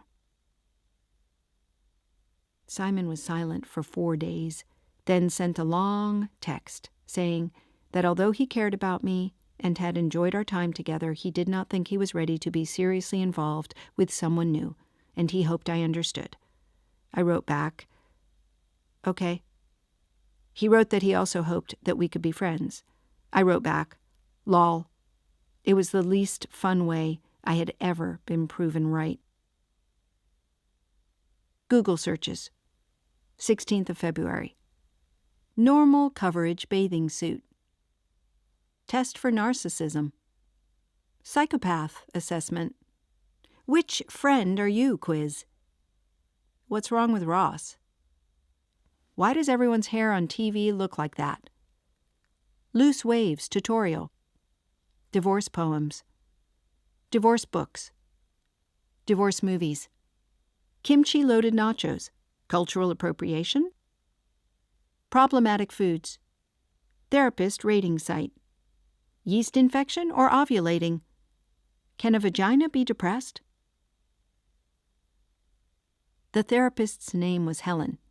She had a soft voice, fun, designy glasses, and a comfortingly drab website listing certificates, workshops, and other accomplishments.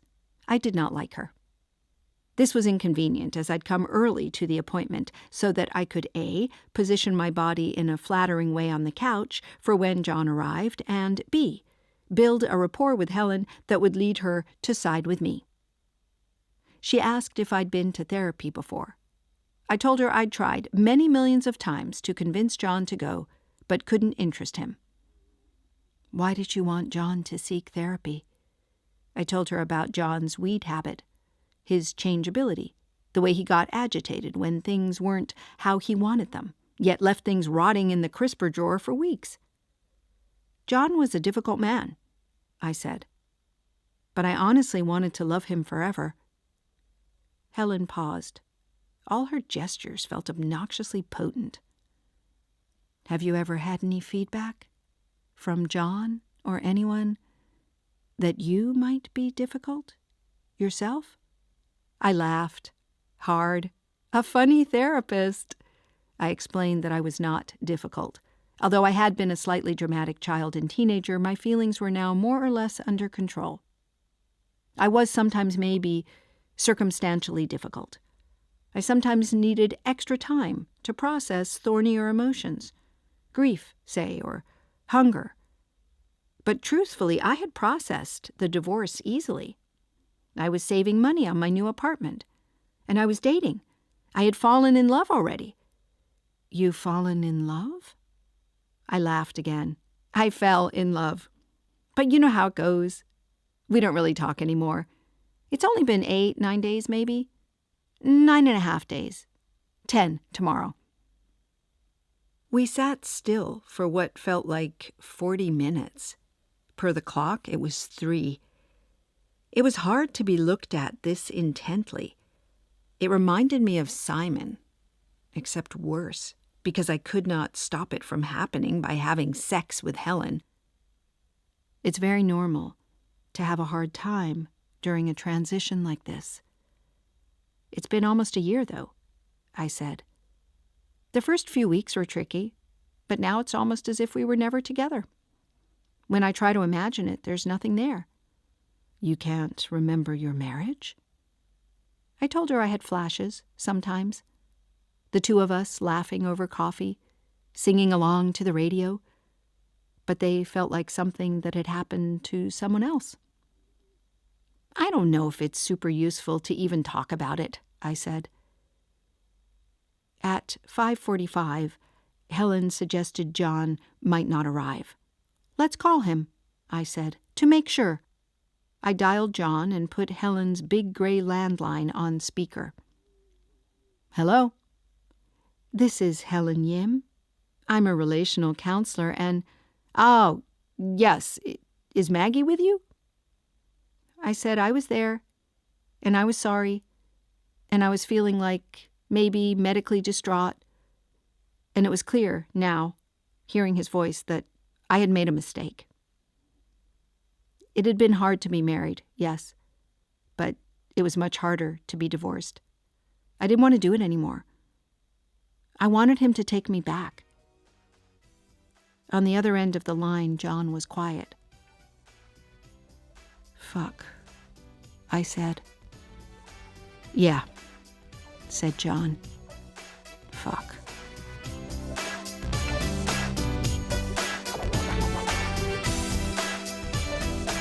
Really good, actually. Written by Monica Heisey. Read by Laurel Lefkoe. Abridged by Charlotte Turnbull. Produced by Naomi Walmsley. This was a BBC Scotland production for BBC Sounds.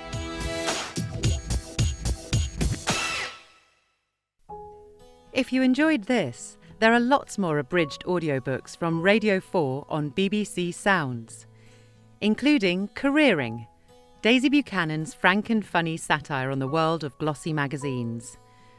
Millennial Imogen is very, very tired. After hustling for years as an unpaid intern, barmaid and online sex blogger, she's finally landed her dream job, and her first big piece goes viral. Oh my God. Ariana Grande has quote-tweeted my threesome piece. Courageous, smart, relatable. Well, maybe I wish it was relatable. Sealed with a wink emoji, of course.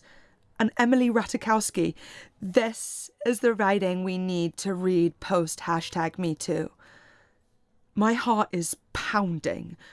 My Twitter profile tells me that I now have 28.9 thousand followers and counting. But as Imogen unwittingly becomes the UK's most audacious young sex writer, even a dream job can turn into a nightmare. Another tweet that has been retweeted into oblivion just reads, slut, slut, slut, whore, salt, slut. Careering by Daisy Buchanan is read by Ellie White and me, Ruth Everett. To listen now, search on BBC Sounds.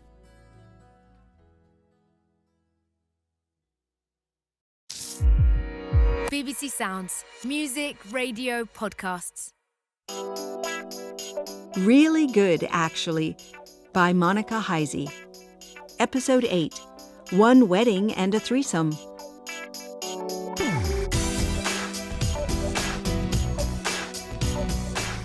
Come on, Mags. I hadn't heard John say my name in half a year. The tears felt very reasonable. I am a big enough person to admit that I still love you. Isn't it crazy to throw it all away because we had a few doubts? I'm having an equal number of doubts about this whole divorce thing, so maybe that's life, you know? I realized with horror that what I'd sold to Helen, to my friends, to myself, as a kind of exit interview, had existed in my mind as a do-over.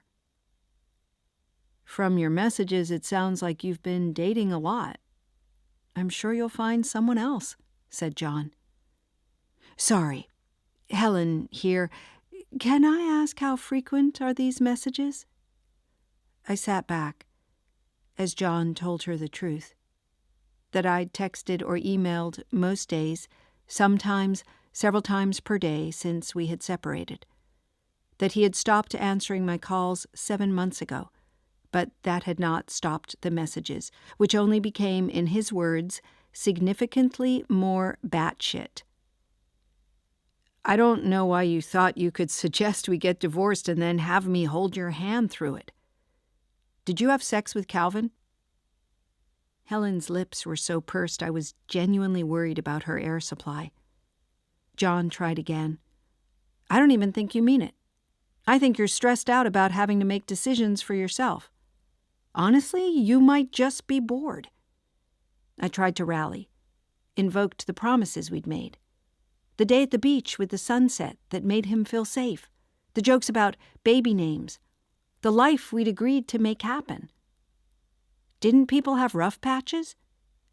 Didn't they have rough years? Was trying to be happy again worth being this miserable? The words were tumbling out of my mouth, melodramatic and fast. I wasn't sure I meant them either. I didn't want to think any longer about what I wanted or how to be or who to try to be with. I wanted to go back to how it was. We can't do that, John said. Fine then, I said. I want closure. Closure isn't real, he said. That is unfortunately all the time we have for this session, Helen said. I'm sorry, I said. I'm so sorry. Me too, said John. I wondered if he was wearing the sweatpants I always stole, if he still smelled like the crappy body wash he'd used since college, if even a small part of him had feelings for me. John, listen, As I started speaking, I realized he had hung up. I'm fine, I shrieked, to put Helen at ease. Don't worry at all about me, because I really am so fine. She smiled and said, I would really like it if you came back again next week. Emily and Patrick's big day.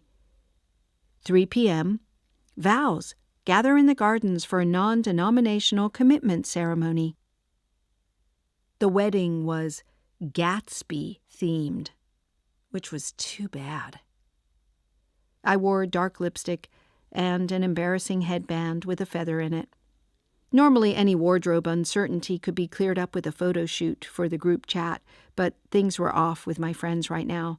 It was not the time to send a transparent request for compliments.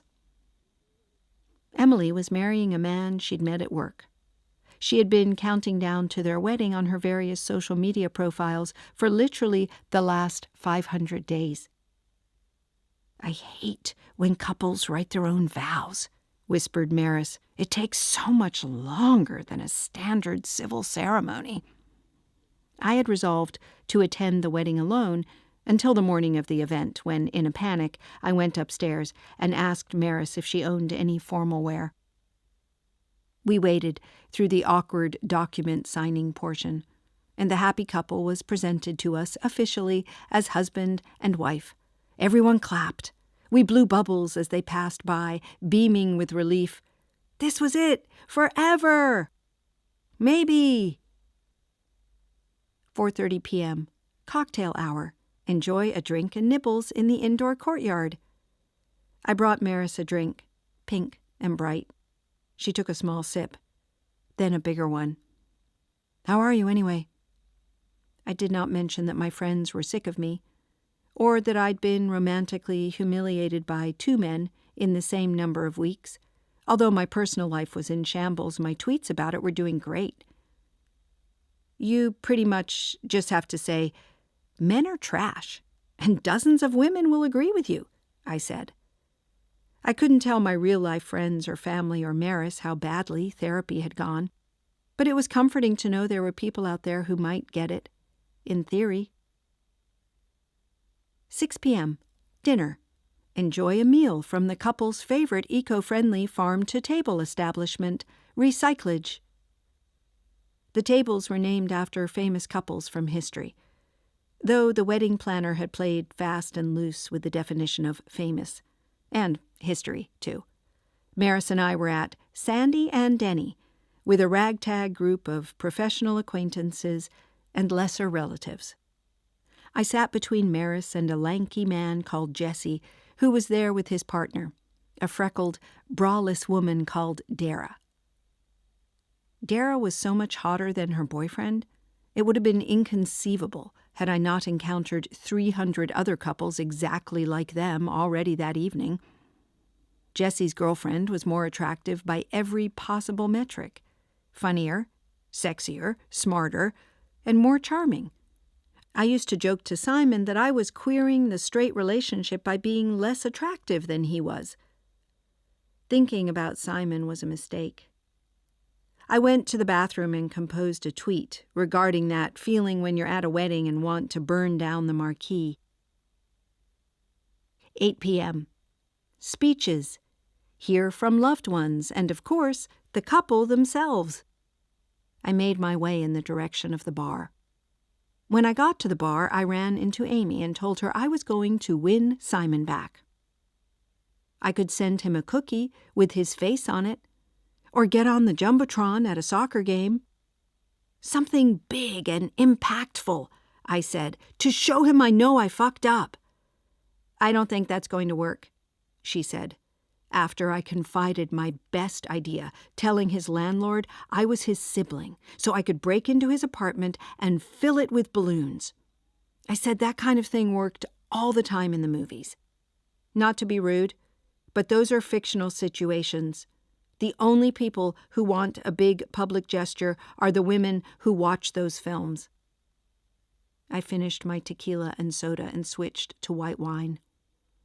Hey, Amy said, some of the stuff you said on Twitter about Patrick's tie and the theme and everything, I just think like those are public, right? And if they saw that stuff, they'd be pretty hurt. They're jokes, I said. The other day, I had tweeted, "Men really do be garbage," without quite understanding what I was getting at, but the sentiment raked in almost 80 retweets. Oh, totally, said Amy. I just mean, maybe you don't have to live tweet the wedding. 9 p.m. The dance floor is open. After the first dance, prizes will be given out for wildest moves. Look out, Cousin Eddie. My girlfriend thinks you're beautiful, Jessie whispered as I participated against all odds in a table-wide conga. Interesting. This phrase was internationally recognized couple code for "you seem bi," and we consider ourselves evolved enough to have a threesome. 10:30. Cake cutting. Tuck into a 4-tiered lavender and lemon cake, gluten-free, like the groom. Everyone pretended to love it as Emily traced mascarpone down her husband's nose. I accidentally fake laughed a beat or two late, preoccupied by the prospect of a threesome. The idea of being part of a couple again, even someone else's, was very appealing. My phone lit up. It was Jessie, who had acquired my phone number somewhere after the conga and before the chicken dance.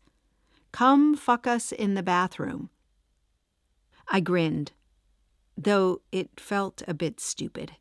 People didn't really have sex in bathrooms. That was just something TV writers made up. Still, it was nice to be desired by his beautiful girlfriend, to know their relationship had a hole in it too, that they wanted to fill that hole with me. 11:30 p.m. Late night eats. The courtyard will be visited by a pizza fairy. The bathrooms at the venue were fancy but not spacious. Dara closed and locked the door, and Jessie cut up neat little lines. I leaned over, inhaled deeply, and tried to seem like I did this all the time. Do you think you'd ever get married again? Dara hit Jessie's arm.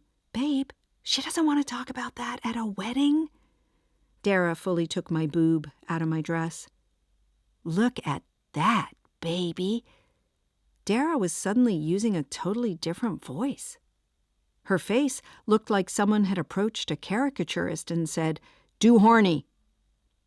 Jessie didn't even look at my breast, just swiped it and lunged at Dara's face, muttering the word, smooth.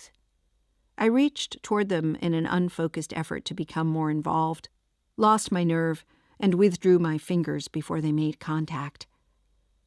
Jessie pushed Dara up on the counter. They licked each other's faces, each reaching out occasionally to grope at whatever part of my body was to hand. I started playing with Dara's hair and realized I was dividing it into sections, like I was about to start French braids. Dara moved to the floor. Unsure what else to do, I crouched down next to her and tried to muster a sexy expression. 6 minutes later, Jessie came in Dara's mouth, while I sat on the ground nearby. He pushed my head toward his girlfriend's.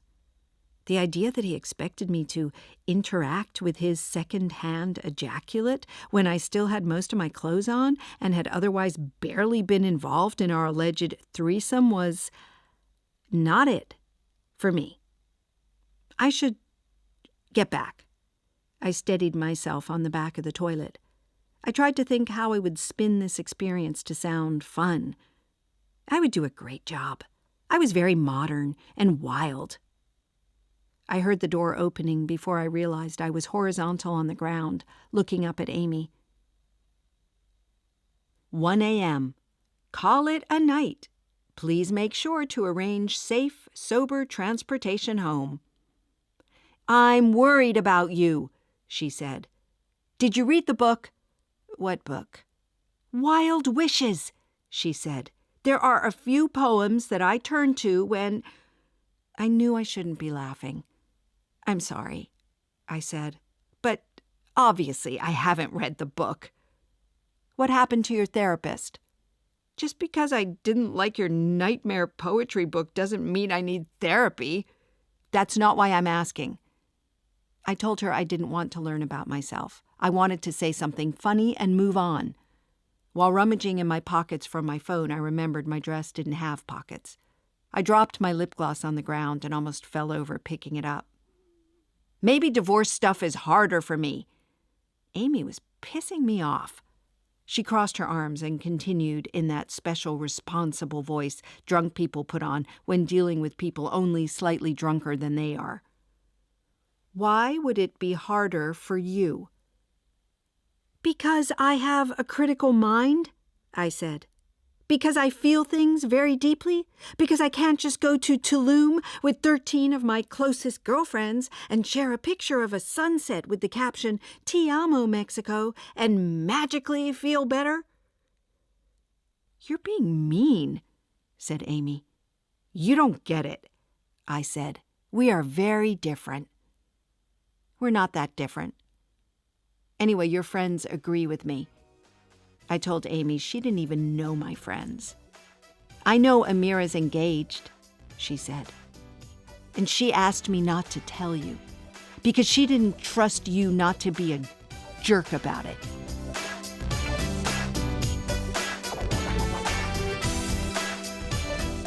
Really Good, Actually, written by Monica Heisey, read by Laurel Lefkoe, abridged by Charlotte Turnbull, produced by Naomi Walmsley. This was a BBC Scotland production for BBC Sounds. Hello? Hi, is this Nikisha? Hi, it's Dimple. Number 3 in the line last time I checked. Yeah, it's been a while, hasn't it? You good? Yeah, no, I'm not so good actually. I'm in a bit of a sticky situation. Dimple is a social media influencer, disconnected from her estranged father and her 5 half-siblings dotted across South London. That is until one night when she has nowhere else to turn.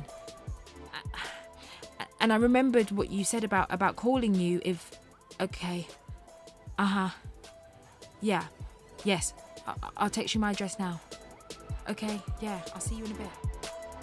From the author of Queenie, a funny and moving portrait of a young woman trying to find belonging.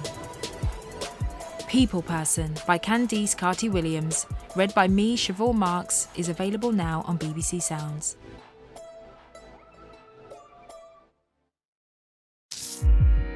BBC Sounds. Music, radio, podcasts. Really Good, Actually, by Monica Heisey. Episode 9. A Big Fall and Some Hard Truths.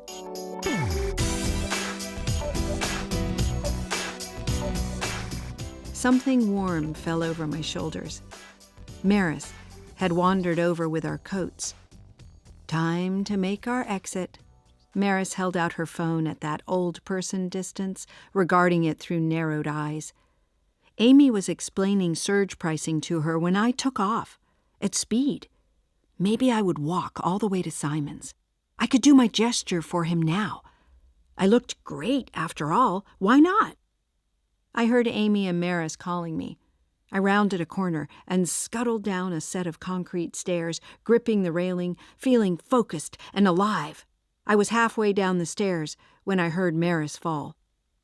Maris's hip was bruised, but not fractured. When she finally emerged from the hospital, it was almost 5 a.m., and she was using a walker. I helped her to her room, promised to cook and clean things, assist with appointments and medications and errands and classes. I got her into bed with an ice pack and a big bottle of water and some painkillers. I bunched pillows behind her. She smiled and squeezed my hand. I told her I was going to move out. For a second, I thought she might stop me. Take your time finding the right place. I went back to my room and stayed there for the rest of the month. I left only for work or food, and to take Maris to physiotherapy on Thursdays. If she made small talk, I'd carry on, but I preferred to listen to the radio and let shame fill my head like static. I sent Amira and Tom an edible arrangement to say congratulations. Amira texted a photo of the ridiculous, brightly colored basket. I wrote back, "Could we get a drink soon? Just like green tea and 45 to 50 minutes groveling max." Amira left it for 2 full hours before replying, "Sounds good." I sent an edible arrangement to Amy, too. I wrote, "I'm very sorry, please call me," on the card. She didn't. I moved out of Maris's basement.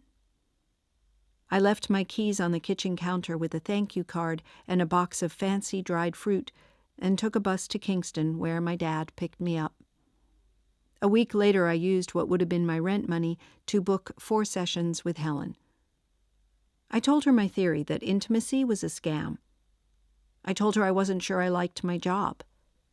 I told her how satisfying it felt to tweet men and have someone I didn't know respond that they knew, yes, they knew exactly.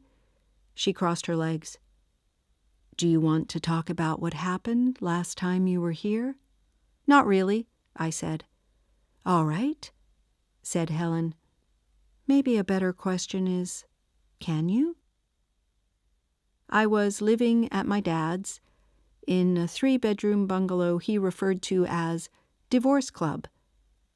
We settled into a rhythm, sharing breakfast, then going our separate ways until dinner. On Wednesdays, I borrowed his car and drove to Toronto to teach, see Helen, and sleep on Lauren's couch. On Thursdays, I taught and took Maris to physio before driving back to my dad's to pedal a stationary bike in the den and consider my credit card debt. On weekends, I worked at a cheese store that smelled terrible.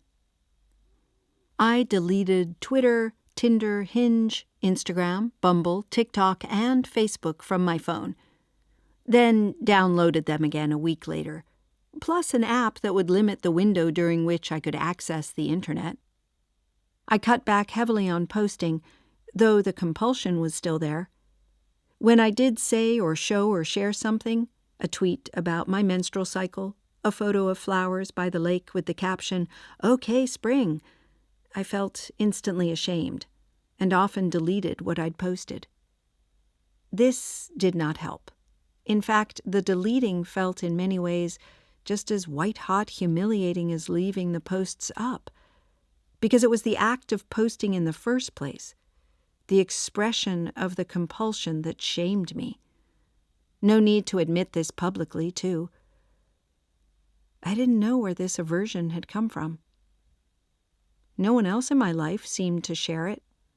Friends who seemed completely normal IRL were taking slow-motion videos of themselves weeping and putting them on TikTok with messages about how to respect but also push past one's comfort zone. A guy I often saw in the department kitchen turned out to have a famous Twitter account where he tweeted, "Not now, babe," to various world leaders. One night I was in the den stretching after a bike ride, which meant lying on the ground with my legs up the wall. I thought about that first night with Simon. How can you tell if something you did was a stupid mistake or a real sign of your character? I still didn't know, but it felt like thinking about it all the time was not as useful as just trying not to do it again. I pushed my legs up higher and stretched my arms out on both sides until my left hand curled around my phone. I was looking over old photos I'd received from Simon when the screen went dark, and his name appeared. Simon was calling me. His voice was warm and steady. "Sorry to call. I was thinking about you and had an urge. I feel like we rushed into things. Like it was so nice to feel something other than incredibly bad about my breakup all the time. But I should have given us time to get to know each other. I guess I'd like to take you on a date and see if we want to go on another one a week later." I went on a long rant about how we were doing the smart thing. Nipping it in the bud meant I did not have to disappoint Helen. "Who's Helen?" "She's my therapist." It also meant neither of us had to disappoint each other eventually. It had gone bad so quickly the first time. "Okay. Call me if you change your mind." Part of me was screaming, "Run! Run toward the kindness the handsome man is offering. It may be the last time this ever happens." But I had meant what I said. It was not a good time. I closed my eyes. "Thank you, Simon." I wandered into the kitchen and told my father I was experimenting with interiority. "You don't have to say everything you think and feel to everyone around you all the time. Even if you want to, you can keep it to yourself," I said. "Could have saved us all a lot of trouble by discovering this in high school," my father said. "But better late than never." Almost nothing had ever happened to me that I had not shared with someone else. This had, after all, been one of the big appeals of marriage. Somebody to say all my stupid bullshit to, or run my decisions past. Someone to listen to me forever. I poured the milk over an enormous bowl of cereal, letting it crackle and hiss before digging my spoon in and taking a bite. The weeks continued this way. More cereal, more driving to Toronto, more driving back, helping Maris with groceries and minor housekeeping and staying out of her way at work. I saw the group chat in real life, where I tried to be a good listener and better friend. Sometimes I succeeded. Classes finished. I cleared out my office for the summer. I was in the process of finding Maris a new research assistant.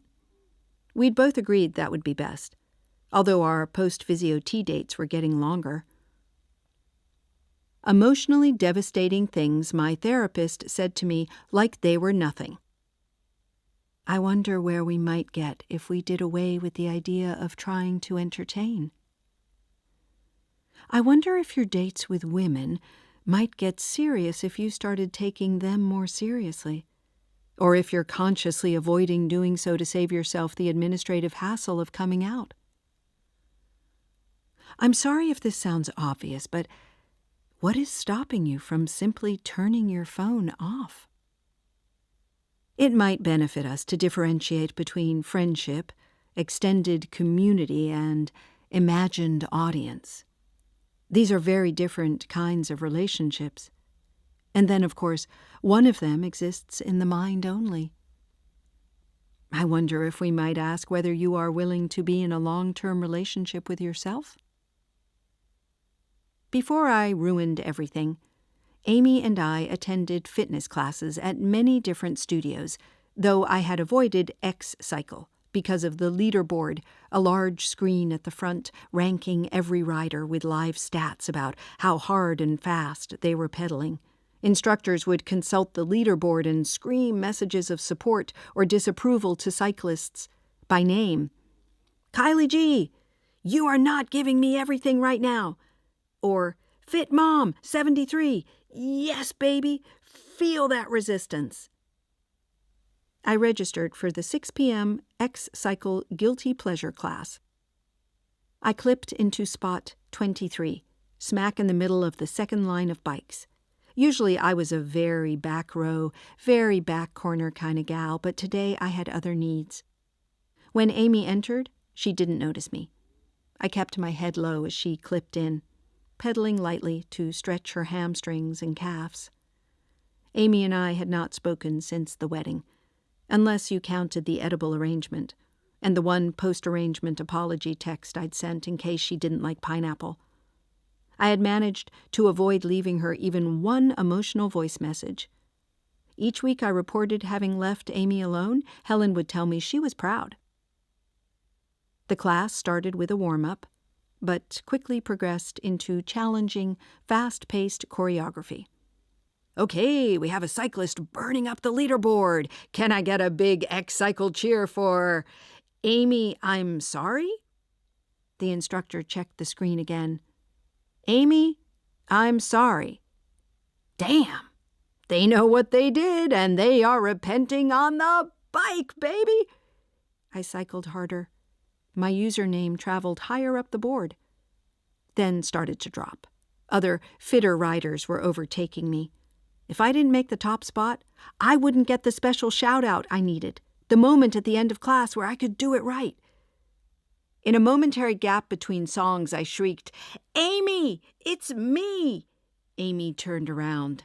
"I'm so sorry," I yelled, gasping for air. "Please take me back. You said women like this." Her face softened, and she whisper-screamed, "Can we please talk about this later?" I looked at my final ranking, 12th out of 37. Not even close. Amy was lingering by the door. "I really thought you would like that more." I clomped toward her in my clip-in shoes. "Like, I see what you were going for, but the end result was crazy." I told her I was sorry for how I'd behaved at Emily's wedding, for not telling her how much her friendship, the real joy of it, had meant to me this year. I wanted the gesture to say all this, but it had made things worse and insinuated to everyone at X-Cycle that she was involved in some kind of lesbian personal drama. Amy pulled me into a clammy hug. I was going to call you eventually, but I'm glad you came to me first. Also, at the end of class, the girl next to me fully farted out her front. Want to get froyo? Most of the time, I went straight back to Kingston after work. But Lauren had given me special permission to stay at hers for 2 full nights. I'd booked Sunday off from the cheese store and stolen a pair of shoes from my mom. And Clive was having us all over in celebration of Amira and Tom's engagement. I got on the bus and became distracted by an odd, insistent noise.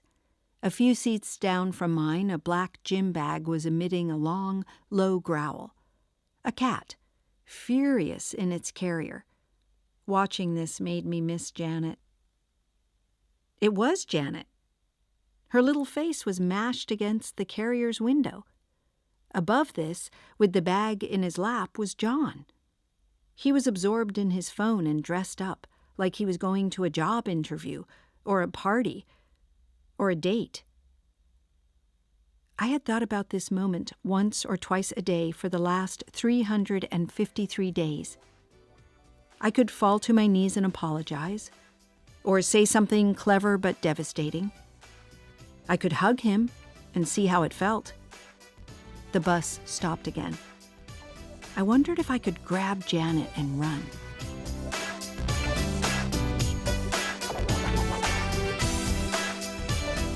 Really good, actually. Written by Monica Heisey. Read by Laurel Lefkoe. Abridged by Charlotte Turnbull. Produced by Naomi Walmsley. This was a BBC Scotland production for BBC Sounds.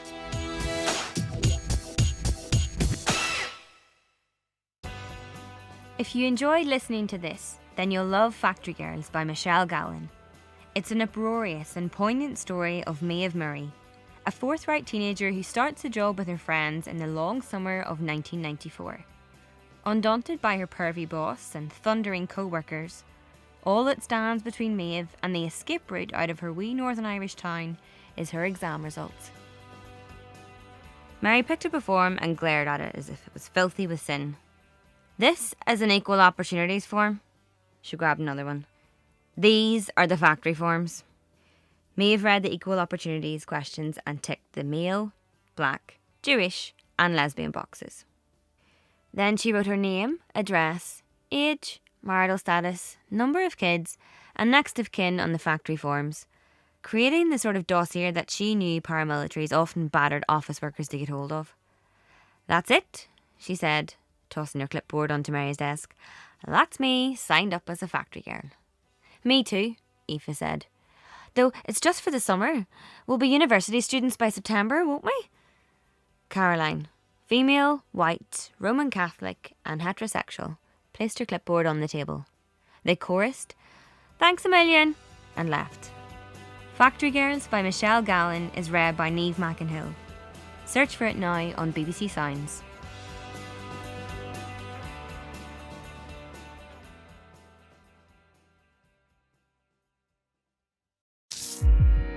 BBC Sounds. Music, radio, podcasts. Really Good, Actually, by Monica Heisey. Episode 10. On adult-ass dinners and ugly crying.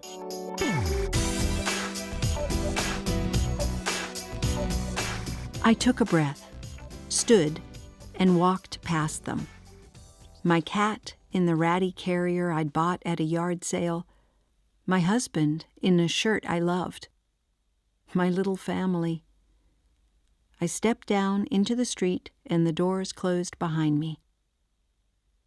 My eyes watered but did not break into full tears, and when I raised them to watch the bus depart, John was looking at me, and I didn't want to say anything cool or do anything right. I just wanted him to know I was sorry and I hoped he was okay. Then, obviously, I had to wait for another bus, which was kind of a pain in the ass. I decided ultimately to walk, and got to Clive's an hour or so later.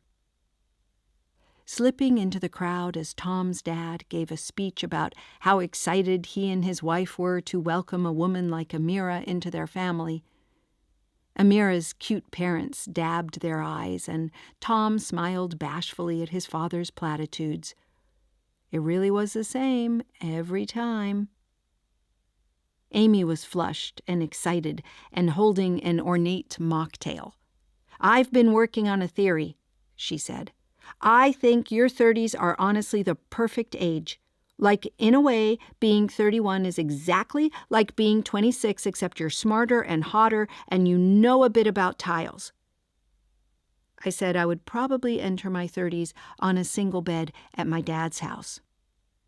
"You need to move back to Toronto anyway," said Amy.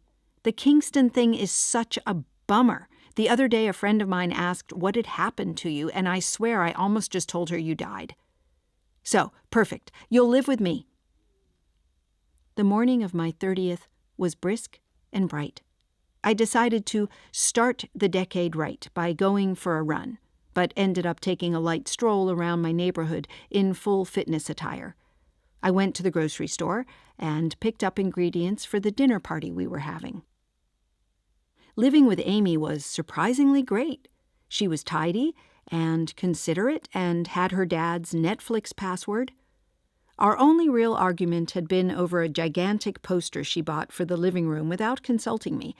A black and white print of a female surfer silhouetted against a crashing wave with the words, "I need the sea because it teaches me," written in the sky above her. At the dinner party, we drank red wine and laughed loudly and told each other we looked hot. We ate too much and gossiped remorselessly and complained about our jobs and our families and our completely satisfactory lives, soundtracked by a playlist an algorithm had compiled called Adult Ass Dinner. Lauren asked when the divorce would be final, and I told her honestly I didn't know. "It's out of my hands," I said. "All I know is I'm paid up." Lauren asked quickly, "So did John call today?" Amira shushed her as I shook my head. "No." "What about Simon?" "Lauren, please," said Amira. "How's it going at the cat place?" The manager of Pause for Thought, No-Kill Feline Rescue and Shelter had let me write some punchier bios of the cats up for adoption. She'd like them, and her friend, the proprietor of an online-only skincare business, had asked me to do the same for her and given me $200. I was hoping to maybe take a night class in communications or copywriting or something, in case I wanted to leave academia and make an actual living one day. Amy clinked her fork against her wine glass like a maid of honor. "So, in my family on birthdays, we go around the table and everyone says one thing they love about the birthday person, and it's very cute, and we all like it, okay? When I met Maggie, she was a mess. I was like, who is this girl? But I gave her my number anyway because she's actually super sweet and has like a heart of gold. And she slays a back-to-back Super Saturday at X-Cycle better than anyone I know. I know from experience that it's hard to go through what she went through this year. And it's very brave to keep going and try to figure out what life looks like on your own when you thought you'd already figured it out with someone else. And I feel lucky that we get to figure that out together." My friends shifted uncomfortably in their seats. "I'll jump in," said Clive, refilling his glass while I discreetly dabbed at my eyes. "She's a lot, right? She's very loud, terrible to share fries with, and talks during movies. She's a nightmare, top to bottom, but being mad at her is technically biphobia, so happy birthday! We love you!" Amira took a sip of water and composed herself. "At your wedding, you were sitting in this fancy dress, chowing down on those burgers that came out at 1, and you were crying your face off. I mean, I'm sure you were drunk, but you were so upset because you thought it was unfair that there wasn't a ceremony for pledging love and commitment to your friends." Emotional Lauren burst out laughing. "I remember this. You got ketchup on your tits while telling me I meant as much to you as any partner." Her actual phrase was, "Friends can be husbands too," said Clive. Amira nodded. "You made us hold hands and promise to love each other forever. You called them our vows." My face was flushing a deeper red than the wine and heat and food had made it already. I worried I might throw up or burst into embarrassed flames. "I want you to know," Amira continued, "I meant what I said while you were drunk and eating that burger. You're someone I promise to love forever." We cleared the table and Lauren brought out a cake, piped in slanting orange icing, "Better luck next year." They didn't sing the song, just cut the cake and yelled, "Birthday!" in unison. When they left, the candles had burned to their wicks, and the bedsheet on the table was covered in crumbs and wine stains and the remains of an aborted group effort to roll a joint. I picked at a piece of wax on the table and tried to avoid what I knew was coming. The sudden turn. When I realized there was no fighting it, I put on my shoes and told Amy I needed to grab something from the 24-hour drugstore. "Ah," she said, "I've noticed you and dairy have a tumultuous relationship." I told her no, it was a gynecological thing. Annoying. "Ugh, so annoying," she replied, empathizing incredibly hard without any specifics to hand. I thought how lucky I was to live with someone so invested in my emotional and digestive health. "Thank you so much for tonight," I said. "Everything was amazing. I'm glad I gave you my number, too." "Oh, God, my pleasure," Amy said, smiling. I didn't need to go to the drugstore. I needed to have a big, unpleasant cry. Not a cute, tender one like I'd done with my friends. A cry I could only do alone, in a specific place I had designated for precisely this type of tears. I had discovered this spot shortly after moving in with Amy, when it became clear she could hear everything I said or did in my room, even if I hid under the duvet to do it. Embarrassingly, this place was a graveyard. Well, a churchyard with a few graves in it. I had been going there a lot, despite being sick to death of crying.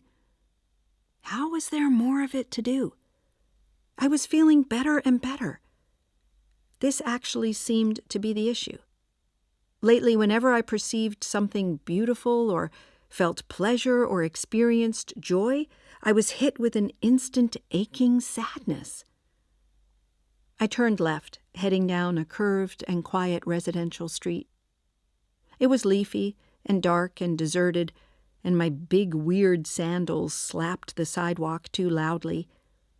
Eventually, the church loomed in front of me. Seeing it quickened my breath and tightened my chest, Pavlov's dumbest baby. I leaned against the rough surface of the wall and felt the damp from the soil seeping through my skirt. I rolled my eyes and gritted my teeth, but it didn't matter. The tears were coming. How silly, I thought. How unnecessary. I was experiencing joy and seeing beauty in life. The good things were back. And yet they were happening, now would always happen, without the person I'd hoped to share them with. Tonight was another in an endless parade of birthday parties he'd miss, news he'd never celebrate, gossip I couldn't come home and tell him. A truck rumbled past, leaving silence behind it. In the interest of speeding things up, I lay down on the grass and tried to think about positive things. I was healthy and safe. A new career direction was emerging. The weather was supposed to be beautiful all week, and until we ran out, there would be cake for breakfast. I could even eat it in bed if I wanted. During my marriage, I had taken to calling our bed the restaurant because I liked eating in there so much. John thought this was disgusting and appointed himself city councilor, always trying to shut the restaurant down for health code violations. I knew little details like this would fade from my memory. I would fixate less often on our relationship and the low-grade horror of its ending.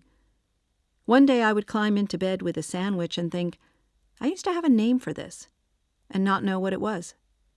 I snorted at the idea of pulling this off for a day, even a few hours. It was taking so long. It would take so much longer. Helen had taught me some brain exercises, and I tried a few of them now, taking in my surroundings and naming textures, shapes, and colors. Inside my bra, my left boob vibrated.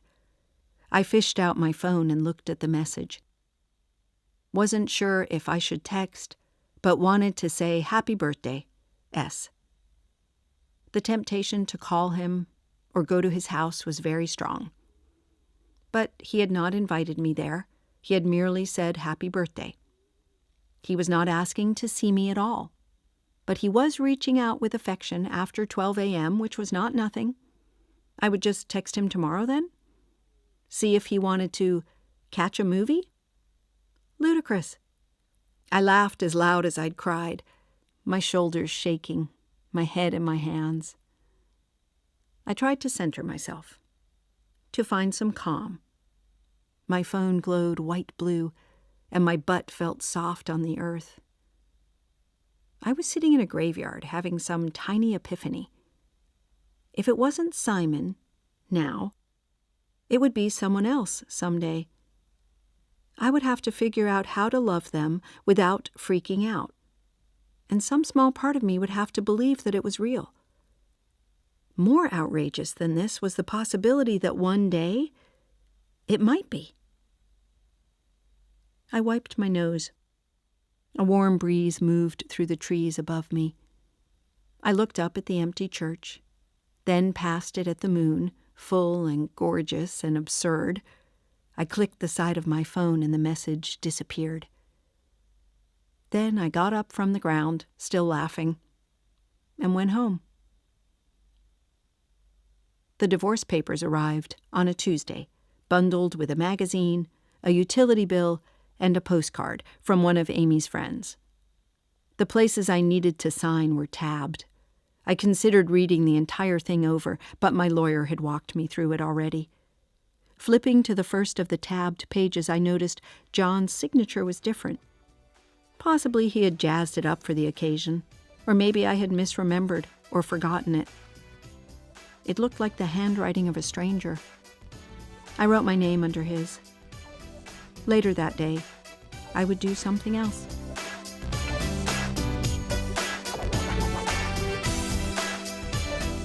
Really good, actually.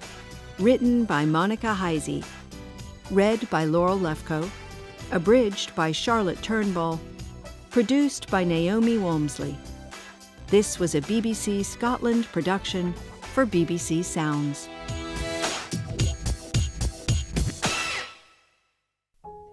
If you enjoyed this, there are lots more abridged audiobooks from Radio 4 on BBC Sounds, including Careering, Daisy Buchanan's frank and funny satire on the world of glossy magazines.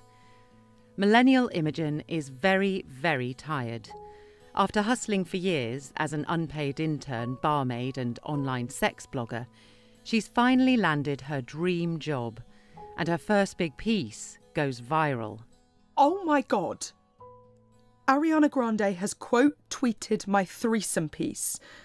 Courageous, smart, relatable. Well, maybe I wish it was relatable. Sealed with a wink emoji, of course. And Emily Ratajkowski. This is the writing we need to read post #MeToo. My heart is pounding. My Twitter profile tells me that I now have 28.9 thousand followers and counting. But as Imogen unwittingly becomes the UK's most audacious young sex writer, even a dream job can turn into a nightmare. Another tweet that has been retweeted into oblivion just reads, slut, slut, slut, whore, salt, slut. Careering by Daisy Buchanan is read by Ellie White and me, Ruth Everett. To listen now, search on BBC Sounds.